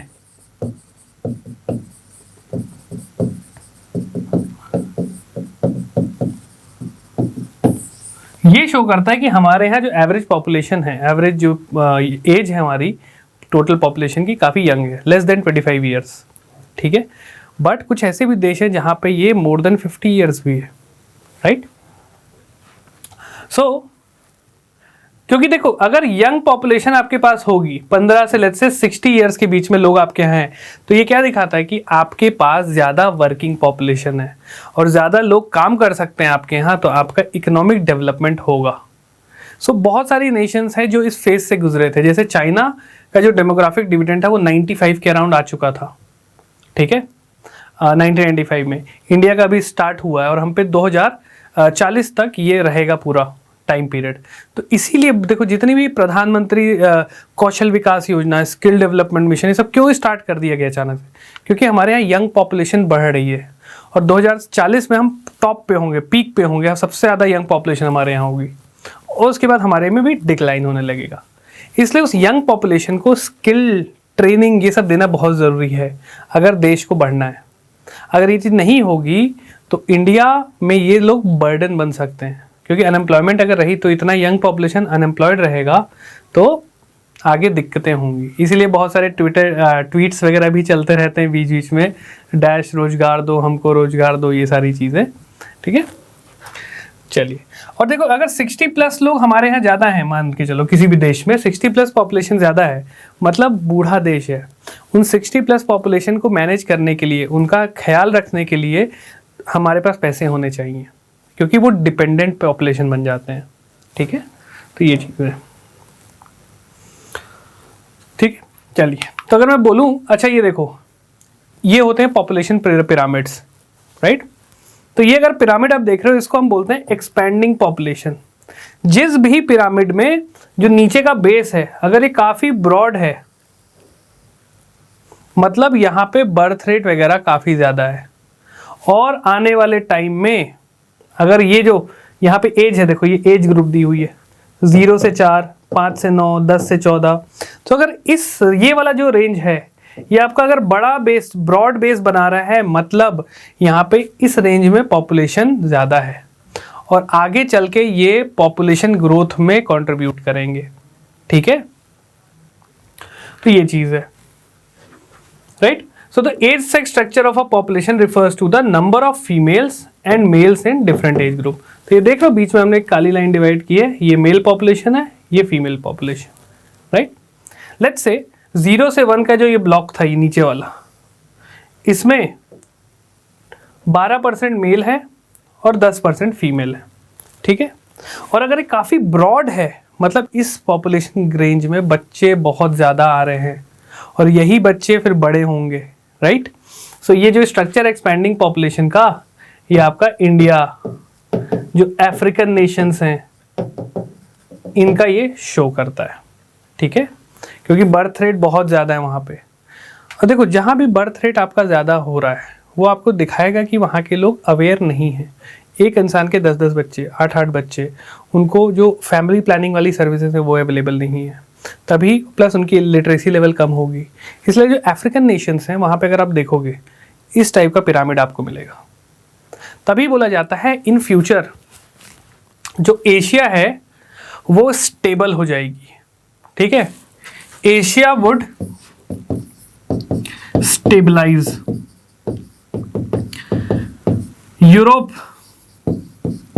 will decline and Africa will rise. ये किस सेंस में बोला जाता है? ये बोला जाता है आने वाले टाइम में पॉपुलेशन ग्रोथ के बारे में। आने वाले टाइम में जो एशिया भी सबसे ज़्यादा पॉपुलेशन जहाँ है वो स्टेबलाइज हो जाएगा, उसका जो ग्रोथ रेट है कम हो जाएगा, कांस्टेंट एकदम। यूरोप का जो ओवरऑल पॉपुलेशन है वो डिक्लाइन करने लगेगा, और Africa will be the continent of the future. ठीक है, वहाँ पे पॉपुलेशन ग्रोथ भी ज़्यादा रहेगा। पॉपुलेशन ग्रोथ ज़्यादा रहेगा तो वहाँ पे लोग काम करने वाले ज़्यादा आएंगे, जो कि बता रहा है कि आने वाले टाइम में, जैसे चाइना भी राइज कर रहा है, आने वाले टाइम में African nation will rise. Clear? अब देखिए, ये होता भी है। इनिशियली यूएसए, लंदन, यूके वगैरह में लोग कम थे, वहाँ पॉपुलेशन ग्रोथ हुआ, लोगों ने काम किया, इंडस्ट्रियल रेवोल्यूशन आया, और आज के टाइम में यूएस, आपके यूके वगैरह, ये सब ऊपर हैं, टॉप पे हैं। फिर आपका टाइम आया चाइना का, जो डेमोग्राफिक डिविडेंड वाला फेज था, चाइना राइज की, चाइना भी आप नंबर 2 पे आ गई है। अब ये टाइम, जो प्रेजेंट टाइम है, ये है इंडिया का। सो अगर हम इन 20-30 सालों में चीज़ें अच्छी से कर लिए मैनेज, तो हम भी टॉप 2 में आ सकते हैं। ठीक है, और फिर उसके बाद जो फेज आएगा वो आपका अफ्रीकन नेशंस का रहेगा। क्लियर? तभी देखो, जितने भी देश है धीरे धीरे अफ्रीका पे जा रहे हैं, वहाँ पे बातचीत कर रहे हैं। डेप्थ डिप्लोमेसी आपने सुनी होगी, चाइना वहाँ पे पैसे देख के वहाँ पे इंफ्रास्ट्रक्चर वगैरह सब बना रहा है। ठीक है, और उनको अपने डेप्थ बर्डन में कर देगा, क्योंकि आने वाले टाइम पे ये रहेगा कि भाई मैंने आपके यहाँ काम किया, पैसे लगाए, पैसा वापस दो जब आप ग्रो करोगे। इन्वेस्टमेंट है, फ्यूचर इन्वेस्टमेंट। तो ये सब बहुत स्ट्रेटेजिक चीज़ें हैं, और इन सब का ताल्लुक आपके एज स्ट्रक्चर से भी है। ठीक है, तो ये जो ब्रॉड बेस होता है, ये होता है एक्सपैंडिंग पॉपुलेशन, मतलब आने वाले टाइम में पॉपुलेशन इन देशों की बढ़ेगी। ठीक है, क्योंकि यही जो नीचे बड़ा जो ब्रॉड बेस है, मतलब इसमें बच्चे ज़्यादा है, यही बच्चे जवान होंगे, फिर यही बच्चे बूढ़े होंगे। ठीक है, तो ये चीज़ है। अगला पिरामिड आता है आपका, ये देखो, कांस्टेंट पॉपुलेशन, मतलब कांस्टेंट सा है, ऊपर से नीचे तक एकदम बेल शेप है, ज़्यादा डिफरेंस नहीं। इसमें देख रहे हो, अगर यहाँ पे भी देख लो, और यहाँ पे तो ज़्यादा डिफरेंस नहीं है। मतलब यहाँ पे जो बर्थ रेट है और डेथ रेट को कम किया गया है, ठीक है, बर्थ रेट भी कम की गई है, लगभग सिमिलर है, तो इसलिए कांस्टेंट पॉपुलेशन है। अगर 2% से बढ़ रही है तो अगले साल भी 2% से ही पॉपुलेशन बढ़ रही है। ओके, तो इसमें आपको ऑस्ट्रेलिया आ गई। ऐसे देश जिन्होंने, जहाँ पे लिटरेसी रेट वगैरह बढ़ने लगी है, जैसे ऑस्ट्रेलिया हो गई, इन देशों ने अपना पॉपुलेशन को कंट्रोल किया है, राइट। सो ये देश आपके हो जाएंगे कांस्टेंट पॉपुलेशन में। सिंपल सी चीज़ है, जहाँ भी बर्थ रेट और डेथ रेट बराबर होने लगी। बर्थ रेट कम क्यों होगी? लोग लिटरेट हो गए, उनको समझ है कि ज़्यादा बच्चे नहीं करना है, ठीक। और डेथ रेट क्यों कम हो रही है? उन देशों में मेडिकल फैसिलिटीज़, ये सारी चीज़ें बहुत अच्छी हैं। ओके, ठीक, तो इसलिए डेथ रेट भी कम है।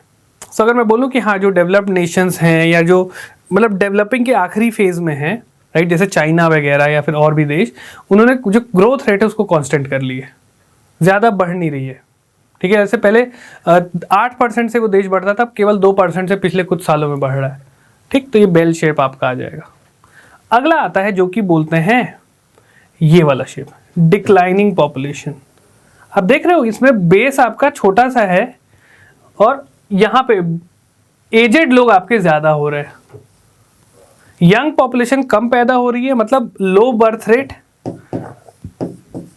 और बूढ़े लोग भी बहुत ज़्यादा है, मतलब डेथ रेट भी यहाँ पे कम है।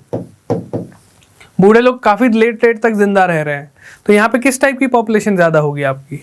जो लेट्स से 60+ या 50+ वाले बूढ़े लोग ज़्यादा होंगे ऐसे देशों में, ठीक है। सो ऐसे कौन से देश है? जितने भी आपके देखो, जापान में ये वाली दिक्कत चल रही है। आपके जो वेस्टर्न यूरोपियन नेशन है, जैसे आपका यूके हो गया, जर्मनी हो गया, ठीक, इन देशों में पॉपुलेशन का जो एवरेज एज है इट इज़ इंक्रीजिंग, 40-45+ वाले ज़्यादा लोग आ रहे हैं, ठीक है। तो ये सब चीज़ें रहती है। तो इसका जो शेप देख रहे हो, बेस छोटा होगा और ऊपर जो बड़ी पॉपुलेशन है, एज ग्रुप जो ज़्यादा बड़े हैं, लेट्स से 40 से 60 साल के बीच में बड़ा सा ब्रॉड बेस है, देख रहे हो। और जो नीचे बच्चे कम है, यहाँ पे देखो बच्चे ही कम पैदा हो रहे हैं। तो ये जो पॉपुलेशन है यहाँ पे बूढ़े बहुत ज़्यादा होंगे। इसी वजह से डेमोग्राफिक डिविडेंड जो बोल रहा है ना, इन देशों में है ही नहीं। इनके यहाँ एजेड लोग ज़्यादा भर गए हैं। जापान वगैरह तो बहुत बुरी हालत है, ठीक है। अब उससे क्या हो रहा है, इंडिया से देखो, जब बूढ़े लोग ज़्यादा हो जाएंगे तो क्या होगा, उन बूढ़े लोगों का ख्याल रखने के लिए कोई चाहिए। अब उन बूढ़े लोगों का कौन ख्याल रखेगा? दूसरे बूढ़े लोग तो नहीं रख सकते। सो क्या हो रहा है कि यंग पॉपुलेशन को, जो गरीब देश हैं, जो जिनका इनकम कम है, वहाँ से जो लोग हैं उनको बुलाया जा रहा है कि आप आओ, हमारा ख्याल रखो, ठीक है। सो यहाँ पे जो इंडियन नर्सेज हैं वो काफ़ी ज़्यादा जापान जा रही है, उनको जॉब अपॉर्चुनिटी मिल रही है, ख्याल रखने का, केयर करने का, ठीक है। तो ये सब चीज़ें भी हो रही हैं। इससे भी आउट माइग्रेशन भी आपका ज़्यादा हो रहा है। क्लियर? सो इंडिया भी इस फेज़ में आएगा। हम ऐसा नहीं कि हम हमेशा जवान रहेंगे। 2040 के बाद हमारा भी जो फेज़ है वो डिक्लाइनिंग रहेगा, मतलब हमारे यहाँ भी बूढ़े लोग ज़्यादा होना स्टार्ट हो जाएंगे, डिपेंडेंट पॉपुलेशन बढ़ने लगेगी, ठीक है। इसलिए बोल रहे हैं उन डिपेंडेंट पॉपुलेशन को संभालने वाले के लिए, अगर वो डिपेंडेंट पॉपुलेशन मतलब अनएम्प्लॉयड हुई, ठीक, उनको 20-30 सालों में कोई नौकरी नहीं मिले तो उनकी तो बड़ी बुरी हालत हो जाएगी। ओल्ड एज होम्स भर जाएंगे आपके, राइट, क्योंकि उनको संभालने वाले कोई नहीं रहेंगे, राइट। क्योंकि अब धीरे धीरे न्यूक्लियर फैमिली का भी ट्रेडिशन बढ़ रहा है। तो ये सब चीज़ें हमको इसलिए ध्यान देनी, इसलिए सरकार भी काफ़ी लगी हुई है, मेहनत कर रही है कि हम लोगों को रोजगार और ये सारी चीज़ें प्रोवाइड कर दें। इसलिए उनके लिए पेंशन स्कीम्स भी लाई जा रही हैं कि भाई आप थोड़ा थोड़ा पैसा जमा करो और आपको एंड में 60 साल के बाद पेंशन मिलेगा, जैसे आपका अटल पेंशन योजना हो गई, राइट। तो जितनी भी स्कीम्स है ना, आपके लोगों की मदद के लिए बनाई जाती हैं और इनके पीछे कहीं ना कहीं आपकी ज्योग्राफी आ रही है, ठीक है। तो इसलिए ज्योग्राफी को बहुत अच्छे से कनेक्ट करते हुए चलना है हमको। क्लियर? चलिए आगे देखते हैं। तो देखो, इस टाइप का जो आपका शेप होता है ना, ये डेवलप्ड कंट्रीज का यूजुअली होता है, राइट। चलिए अब हम बात करेंगे वर्ल्ड की लिटरेसी लेवल की। तो अगर आप एक ब्लू कलर देख रहे हो, ये है आपके हाईएस्ट लिटरेट रीजन्स। सो अगर मैं बोलूँ कांस्टेंट सिंगल लैटिट्यूड पे आ रहे थे, तो जो भी डेवलप्ड नेशंस हैं, USA, European Nations, Russia, China, Japan, Australia, ठीक है, अर्जेंटीना यहाँ पे, ये सब आपके डेवलप्ड टाइप के नेशंस हैं। जैसे अर्जेंटीना वगैरह को तो हटा दो, लेकिन ये जो ओवरऑल है ये डेवलप्ड नेशंस है। यहाँ की लिटरेसी लेवल ऑटोमेटिकली अच्छी है। तो अगर मैं बोल सकता हूँ कि ये जो इकोनॉमिक डेवलपमेंट हुआ है इससे सोशल डेवलपमेंट भी हुआ है। क्लियर? चलिए, so proportion of literate population of a country is an indicator of socio economic development. सही बात है, जहां भी लिटरेसी ज्यादा रहेगी वो देश आपका अच्छा खासा इकोनॉमिकली और सोशली डेवलप्ड होगा। क्लियर? इंडियन स्टेट्स में भी देख सकते हो आप, जो हमारे सदर्न स्टेट्स हैं, गुड लिटरेसी लेवल, वहाँ का सोशियो इकोनॉमिक इंडिकेटर भी बहुत अच्छा है। चाहे वो सेक्स रेशियो हो, चाहे वो आपकी लिटरेसी हो, चाहे वहाँ का आपका लेट्स से इनकम हो, सारी चीज़ें आपकी अच्छी हैं। इसलिए वहाँ का ह्यूमन डेवलपमेंट इंडेक्स जो है, अभी आगे करेंगे, वो काफ़ी अच्छी रहती है इन स्टेट्स की। ठीक? इंडिया के केस में देखो, इंडिया किस लोगों को लिटरेट बोलती है? ऐसे लोग, proportion of population above 7 years, 7 साल के ऊपर के ऐसे लोग जो कि लिख सकते हैं, राइट, रीड कर सकते हैं और थोड़ा सा अरिथमेटिक कैलकुलेशन भी कर सकते हैं, उनको बोला जाता है लिटरेट। मतलब वैसे तो ये है कि आप अपना नाम लिख लो, आप अपना नाम बोल लो और 2+2 कर लो तो आप लिटरेट कहलाओगे इंडिया में। हर कंट्रीज़ के अलग अलग क्राइटेरियाज रहते हैं। ठीक है? कई कंट्रीज़ ऐसी हैं जहाँ पे उनके सिग्नेचर को भी इंक्लूड किया जाता है और हर देश का अलग अलग रहता है लिटरेसी का क्राइटेरिया।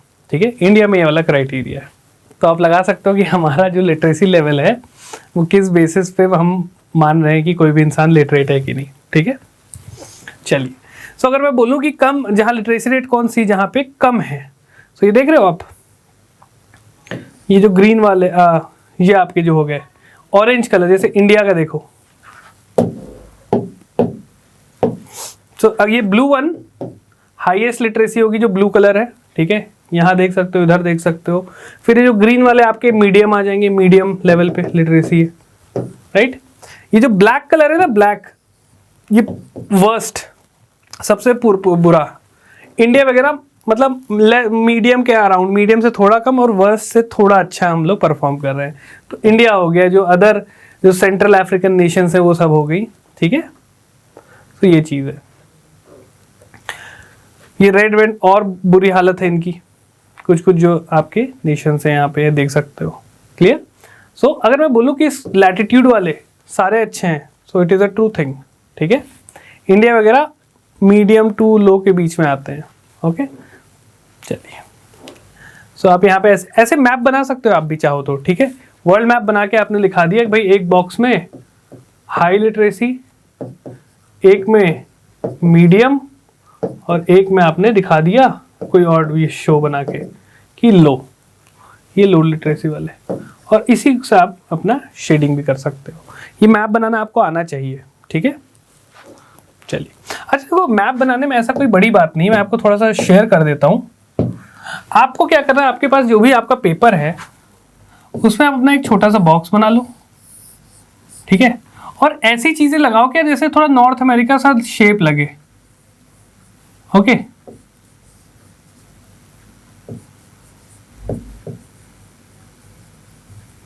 हम पूरे परफेक्ट तो नहीं बना सकते, मतलब हाँ कि थोड़ा लगे यार अफ्रीका है, और आपने ऐसे ऑस्ट्रेलिया बना दिया तो देख के लग रहा है कि हाँ ठीक है, काम चलाऊ हो जाएगा। और फिर आप बता दो कि यहाँ पे हाई लिटरेसी, ठीक है, यहाँ पे लो लिटरेसी, और इंडिया वगैरह में मीडियम मीडियम बना दो। ठीक?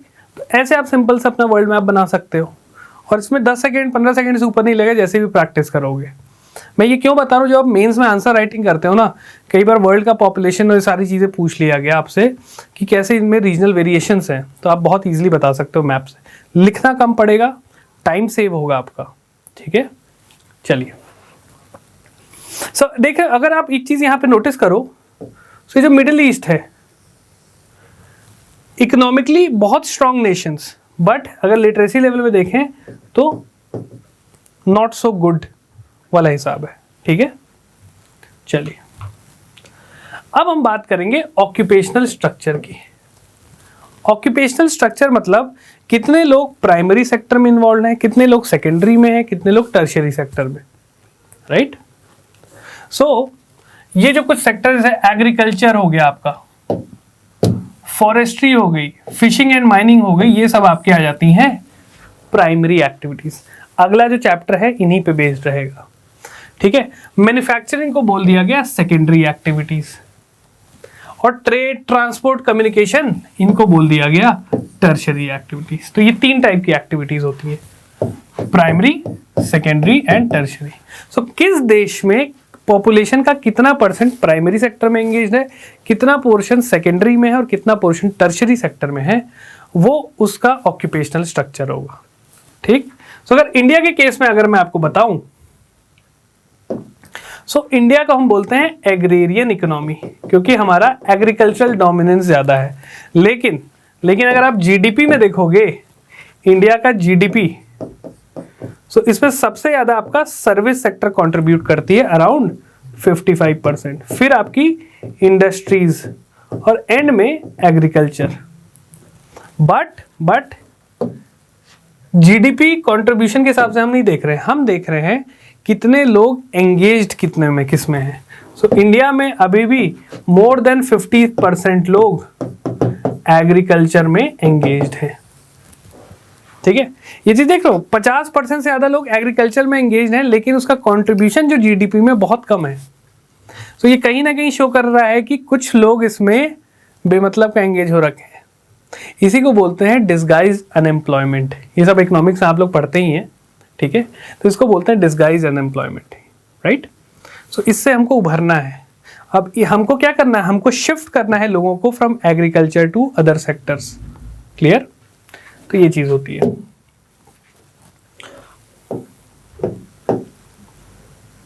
अब देखो,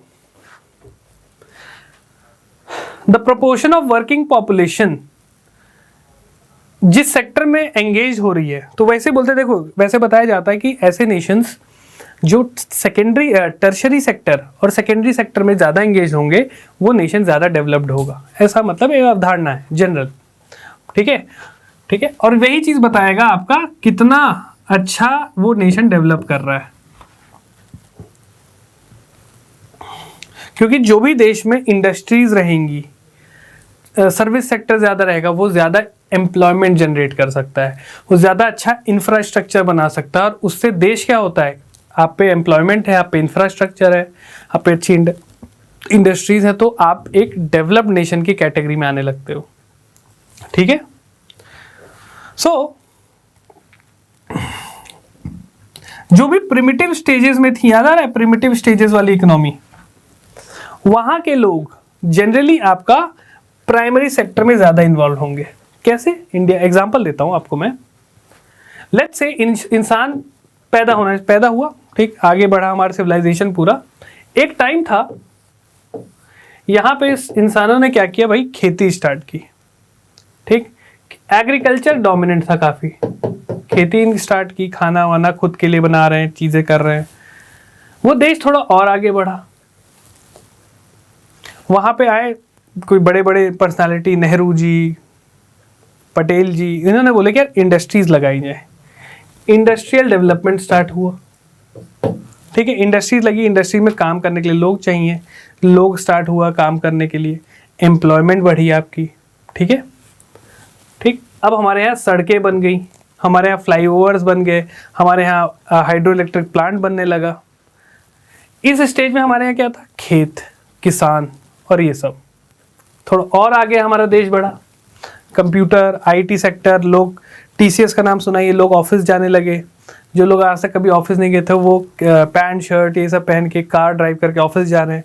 सो ये स्टेज ऑफ डेवलपमेंट हो रही है, लोगों का ऑक्यूपेशनल स्ट्रक्चर बदल रहा है। तो इसलिए बोलते हैं ना, जो देश थोड़े पिछड़े हैं, ठीक, ऐसा बोला जाता है कि जो देश थोड़े पिछड़े हैं वहाँ पे एग्रीकल्चर और ये रिलेटेड चीज़ें ज़्यादा होती हैं, वहाँ पे लोग उसमें ज़्यादा एंगेज हैं। सो अगर आप अफ्रीकन नेशंस में देखो, यहाँ पे लोग माइनिंग, क्वारिंग, इस एक्टिविटी में ज़्यादा एंगेज मिलेंगे। चाइना अगर आप देख रहे हो, चाइना, यहाँ पे लोग इंडस्ट्रियल सेक्टर में ज़्यादा हैं। यूएसए, आपके यूरोपियन नेशन, यहाँ पे सर्विस सेक्टर में ज़्यादा लोग हैं, ठीक। इंडिया भी एग्रेरियन इकोनॉमी ही आती है। बट ये धीरे धीरे चेंज हो रहा है।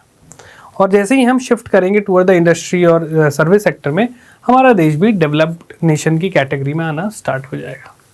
ठीक, तो इससे चीज़ों को रिलेट किया जाता है। ऑक्यूपेशनल स्ट्रक्चर से आप देश का लेवल भी बता सकते हो, बट मैं भी बता रहा हूँ ये हमेशा कोई हार्ड एंड फास्ट रूल नहीं है, इसमें भी बड़े एक्सेप्शंस हैं। एग्जाम्पल देता हूँ, न्यूजीलैंड और ऑस्ट्रेलिया, यहाँ पे एग्रीकल्चर डोमिनेंट इकोनॉमी है, खेती से इनकी पूरी इकोनॉमी हो रही है, खेती and allied activities, milk production. Similarly Argentina, milk, ठीक है, कैटल, इससे इनकी इकोनॉमी चल रही है पूरी। तो आप ये नहीं कर सकते कि जहाँ भी खेती और ये वाली प्रणाली ज़्यादा है वो पिछड़ा देश है। नो, ऑस्ट्रेलिया, न्यूजीलैंड और अर्जेंटीना आपके एग्जाम्पल्स हैं, ठीक है, उनकी पूरी इकोनॉमी उस पर चल रही है। तो ये ऐसा कोई हार्ड एंड फास्ट रूल नहीं है। एक कुछ हद तक आप बता सकते हैं कि हाँ यहाँ एक जनरल ट्रेंड ऐसा है स्टडी पर्पज से, बट हमेशा कोई एग्जैक्ट चीज़ नहीं होती वो। क्लियर? तो चलिए आगे बढ़ते हैं। अब हम बात करते हैं, हमने सारे पॉपुलेशन के कॉम्पोजिशंस को देख लिया, हमने बात कर ली सेक्स रेशियो की, हमने लिटरेसी की बात कर ली वर्ल्ड की, हमने ऑक्यूपेशनल स्ट्रक्चर देख लिया, हमने एज स्ट्रक्चर देख लिया। अब बात करते हैं कि ह्यूमन डेवलपमेंट क्या होता है। तो देखो दो टर्म्स आते हैं, एक होता है ग्रोथ और एक होता है डेवलपमेंट। इसमें जो चीज़ लिखी है मैं वही बता रहा हूँ। एग्जाम्पल के लिए, आप एक जगह नौकरी करते हो, ठीक, आपने नौकरी करनी स्टार्ट की, आपकी सैलरी आ गई, लेट्स से आपके अच्छे खासे पैसे आपने सेव कर लिए। आपके पास जब आप नौकरी स्टार्ट कर रहे थे तब 1000 रुपये हुआ करते थे, अब आपके बैंक अकाउंट में लेट्स से 10 लाख रुपए, ठीक है। इनिशियली जब आप नौकरी से पहले आपके यहाँ क्या था कि लेट्स से आपकी 2 बेटियां हैं और 1 बेटा है, आप उनको स्कूल नहीं भेजते थे, बोलते हैं क्या करेंगे स्कूल, हमारे खेत हैं वहाँ काम कर लो, ठीक है, तो स्कूल नहीं भेजते थे आप, ठीक। तो उन्होंने बच्चे आपके पढ़े लिखे नहीं थे, आपके पास अचानक से पैसा आ गया, ठीक, आपने ले ली BMW, आपने बड़ा सा घर बनवा लिया, आपके और फॉरेन ट्रिप्स वगैरह सब चीज़ें चालू हो गई। सो ये आपकी हो गई इकोनॉमिक ग्रोथ, राइट।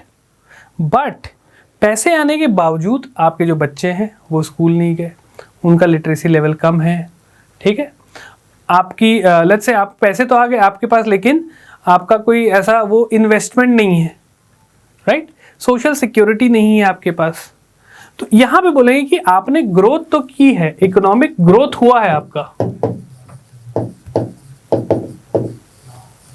यस, आपका इकोनॉमिक ग्रोथ हुआ है, लेकिन आपके यहाँ बच्चे कम पढ़े लिखे हैं, आपकी वाइफ, उनकी मतलब जो फैमिली में कह होती है ना, एक स्टैंड होना चाहिए, वो नहीं है।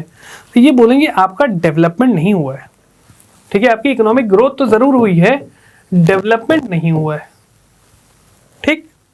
एग्जाम्पल के तौर पे अगर देश के हिसाब से देखें, इंडिया का लेट्स से, हम किसी भी देश की ग्रोथ कैसे चेक करते हैं, उसकी GDP के हिसाब से। So let's say 2000 let's say 2000 ले लेते हैं और 2020। एग्जाम्पल के लिए आपको बस ध्यान देना है, ओके। 2000 में लेट्स से इंडिया की इकोनॉमी थी, मान के चलो 100 रुपीज, ठीक। 2020 में इंडिया की इकोनॉमी होगी let's say 1 lakh rupees. Example के साथ देख रहे हैं अपन, एग्जाम्पल के हिसाब से इंडिया में सन 2000 में अगर मैं बात करूं, ये आपकी GDP होगी।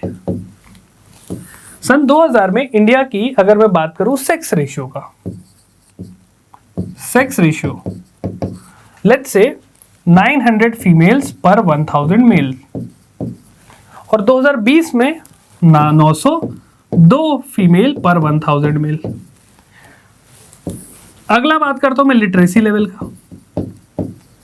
सन 2000 में इंडिया का लिटरेसी लेवल था लेट्स से 70%, सन 2020 में हो गया 70.1। सो क्या आपको लगता है इंडिया का इकोनॉमिक डेवलपमेंट हुआ है? नहीं, यहां पे इंडिया की बस GDP ग्रो की है, तो हम बोलेंगे इकोनॉमिक ग्रोथ हुआ है, ठीक है। इकोनॉमिक डेवलप नहीं हुआ है अभी भी। इंडिया में अभी भी सेक्स रेशियो बहुत गंदा है, लिटरेसी लेवल भी कोई खास नहीं बढ़ा है। अगर सेक्स रेशियो आपका 900 से लेट्स से हो गया 1001, लिटरेसी रेट 70% से आपकी बढ़ गई आपकी लेट्स से 95%, तब हम बोलेंगे कि भाई पैसे के साथ साथ, जीडीपी के साथ साथ सोशल कंडीशंस भी अच्छी हुई हैं। तो हाँ, अब इंडिया का इकोनॉमिक डेवलपमेंट हो गया है। समझ में आया ग्रोथ और डेवलपमेंट में क्या फर्क होता है? ग्रोथ केवल आपका मॉनेटरी उसको देखता है, डेवलपमेंट आपका सोशियो इकोनॉमिक इंडिकेटर्स को भी देखता है। ठीक है, तो वही चीज थी आपकी। क्लियर? और भी सोशल इकोनॉमिक, मतलब लेट्स से इंडिया में पहले 1 लाख लोग बेघर थे, अब 10 लाख लोग बेघर हो गए। तो ये अच्छी चीज नहीं, ये डेवलपमेंट नहीं है। ठीक है, चलिए सब देखते हैं क्या क्या पिलर्स हैं जिसके बेसिस पे हम ह्यूमन डेवलपमेंट को नापते हैं, या ह्यूमन डेवलपमेंट किस किस पिलर के ऊपर बना हुआ है। राइट? तो पहला है आपका इक्विटी, दूसरा है सस्टेनेबिलिटी, तीसरा है प्रोडक्टिविटी एंड चौथा है एम्पावरमेंट। इन 4 पिलर्स के ऊपर आपका ह्यूमन डेवलपमेंट बनता है। ठीक? इक्विटी क्या होता है? हर लोगों के पास इक्वल एक्सेस रहे अपॉर्चुनिटी की। ओके, सब लोग काम कर सकें, सब लोग एग्जाम दे सकें, सबकी नौकरी लग सके, ऐसी अपॉर्चुनिटी प्रोवाइड करना। ठीक, वो होती है इक्विटी। राइट? हर इंसान, चाहे वो कोई फीमेल हो चाहे कोई मेल हो, दोनों अगर बराबर काम कर रहे हैं तो इक्वल आपको दोनों को बराबर सैलरी देनी चाहिए।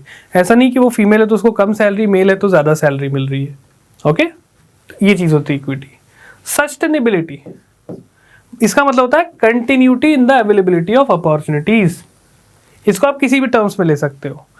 मतलब मुझे तो अपॉर्चुनिटी मिली, मेरे बच्चों को भी अपॉर्चुनिटी मिले, उनके बच्चों को भी अपॉर्चुनिटी मिले। हम जो रिसोर्सेज हम यूज कर पा रहे हैं वो हमारा अगला जनरेशन भी यूज कर पाए।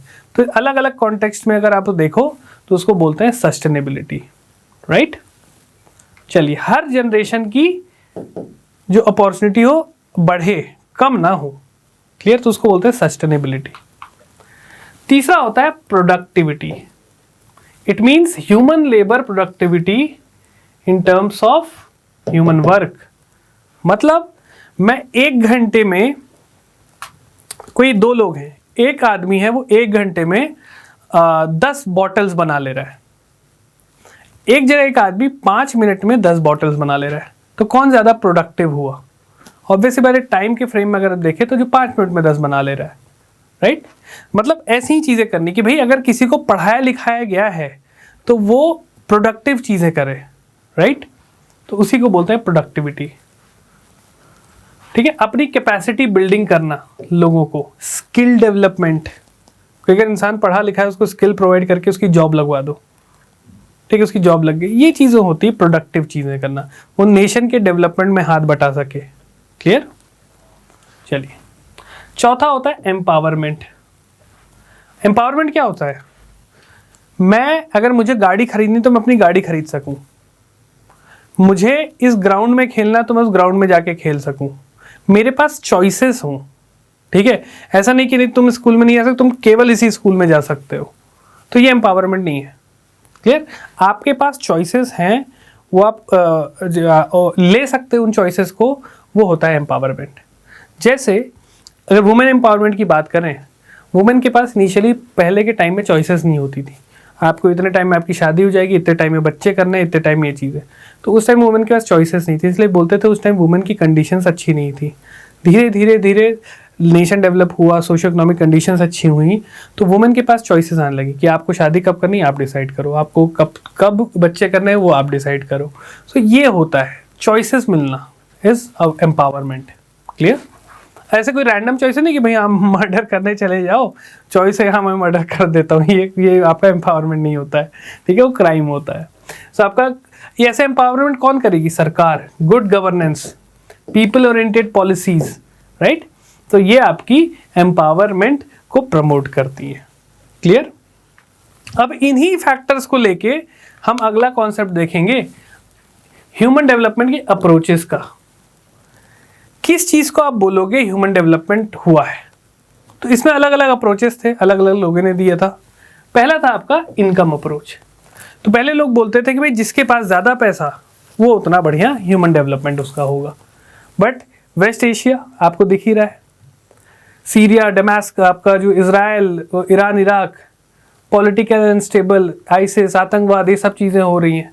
सो उनके पास पैसा तो बहुत है, क्या उनका एक आपका ह्यूमन डेवलपमेंट है वहाँ पे? नहीं, ह्यूमन डेवलपमेंट इंडेक्स में वो नेशंस नीचे आते हैं। Clear? So it is one of the oldest approaches. ठीक है, इसमें ह्यूमन डेवलपमेंट को लिंक कर दिया गया था इनकम के बेसिस पे। फ्रीडम, पॉलिटिकल स्टेबिलिटी, ये सब चीजें कोई मायने ही नहीं रखती हैं। इसमें है कि पैसा है तो आप ह्यूमन डेवलपमेंट है, हो रहा है, राइट? तो ये चीज है। इसे बोला जितना ज्यादा पैसा उतना ज्यादा ह्यूमन डेवलपमेंट है, तो ऐसा नहीं होता है। बी होता है वेलफेयर अप्रोच। इसमें ह्यूमन बींग्स को देखा जाता है एज अ बेनिफिशियरी या फिर टारगेट ऑफ डेवलपमेंट, कि भाई ये कुछ लोग हैं, इनका डेवलपमेंट करना है, इनको राशन पहुंचाना है, इनको खाना देना है। ठीक है, तो ये होता है वेलफेयर अप्रोच। ये चाहता है कि ये इस अप्रोच में बोलता है कि गवर्नमेंट एक्सपेंडिचर एजुकेशन पे, हेल्थ पे, सोशल और सेकेंडरी एमिनिटीज पे बढ़ाए। लोगों को इन्वॉल्व नहीं करना है कि भाई आप आओ हमारे साथ काम करो, हम आपको, और अपने आप ये डेवलपमेंट होगा। नो, आप हो अलग एंटिटी, मैं हूं एक अलग एंटिटी, मैं आपका डेवलपमेंट करूंगा। तो ये होता है आपका वेलफेयर अप्रोच। ठीक है, तीसरा होता है आपका बेसिक नीड्स अप्रोच। ये इनिशियली इंटरनेशनल लेबर ऑर्गेनाइजेशन ने प्रपोज किया था। इसने बोला कि भाई इंसान की 6 बेसिक नेसेसिटीज होती हैं: health, education, food, water supply, sanitation and housing. ठीक है, ये बेसिक नीड्स लोगों को प्रोवाइड करना, राइट? इसने ह्यूमन चॉइसेस को इग्नोर कर दिया था और बस पूरा फोकस था कि लोगों को बेसिक नीड्स रहें। जिस इंसान के पास ये सारी चीजें हैं वो डेवलप्ड है, जिस इंसान के पास ये सारी चीज नहीं है वो उनका ह्यूमन डेवलपमेंट नहीं है। ठीक है, फिर आता है आपका सबसे इंपॉर्टेंट कैपेबिलिटी अप्रोच। नाम से ही समझ में आ रहा है, एक इंसान को केवल चीजें दे नहीं देना है कि भाई मनरेगा है आओ पैसे लेके जाओ, नहीं, उनको स्किल करो ताकि वो खुद से चीजें अर्न कर सके, राइट?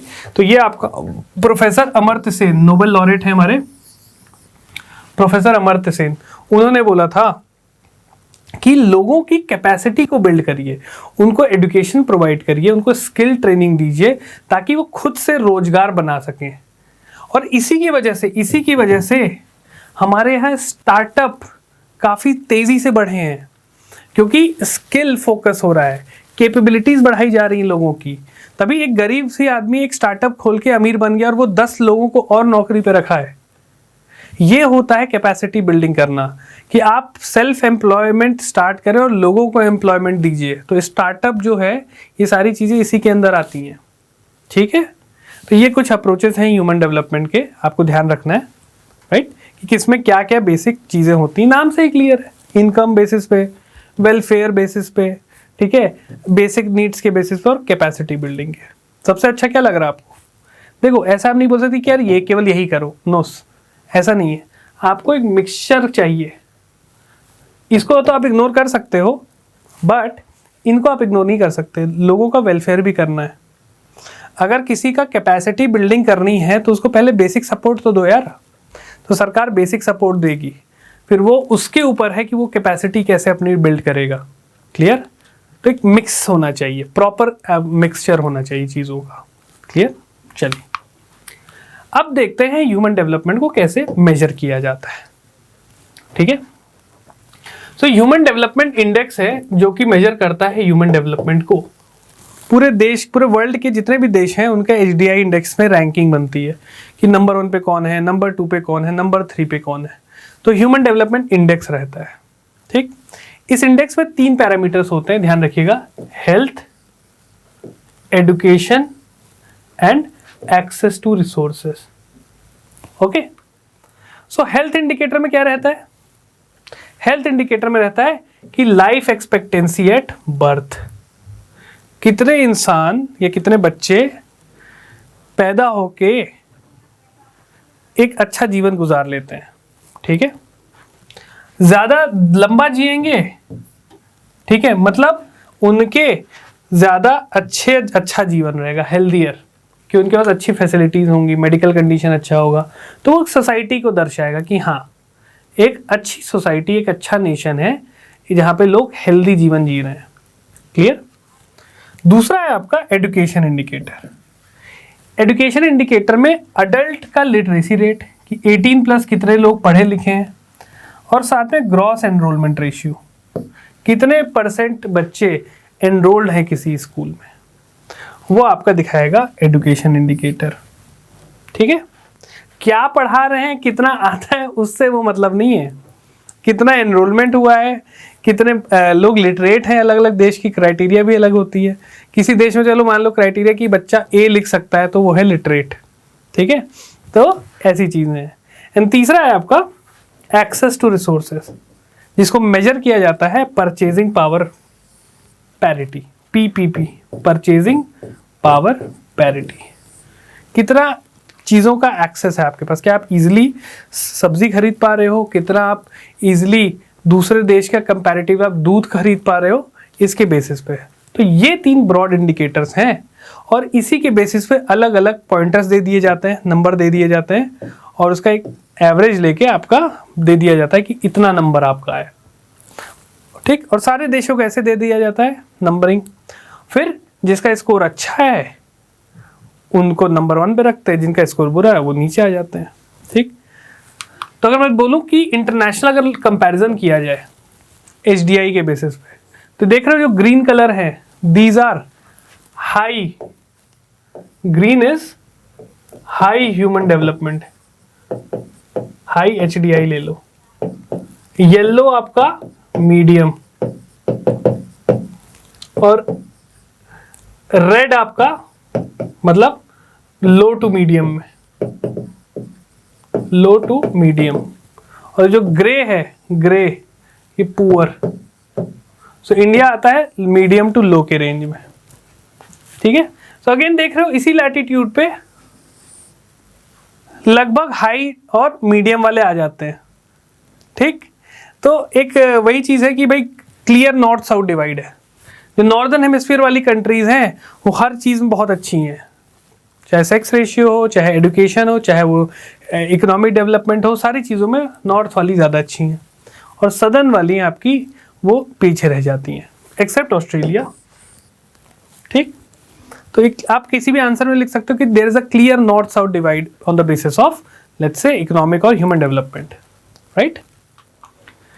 सो ये हमारा होता है वर्ल्ड का पॉपुलेशन, जिसमें हमने बात की पॉपुलेशन के डिस्ट्रीब्यूशन की, पॉपुलेशन के ग्रोथ की, माइग्रेशन की हमने बात की, हमने अलग अलग सोशियो इकोनॉमिक इंडिकेटर्स को देखा, हमने इंटरनेशनल कंपैरिजन किया HDI के बेसिस में। ये पूरा आपका यूनिट कंप्लीट होता है वर्ल्ड का पॉपुलेशन और उससे रिलेटेड एस्पेक्ट्स।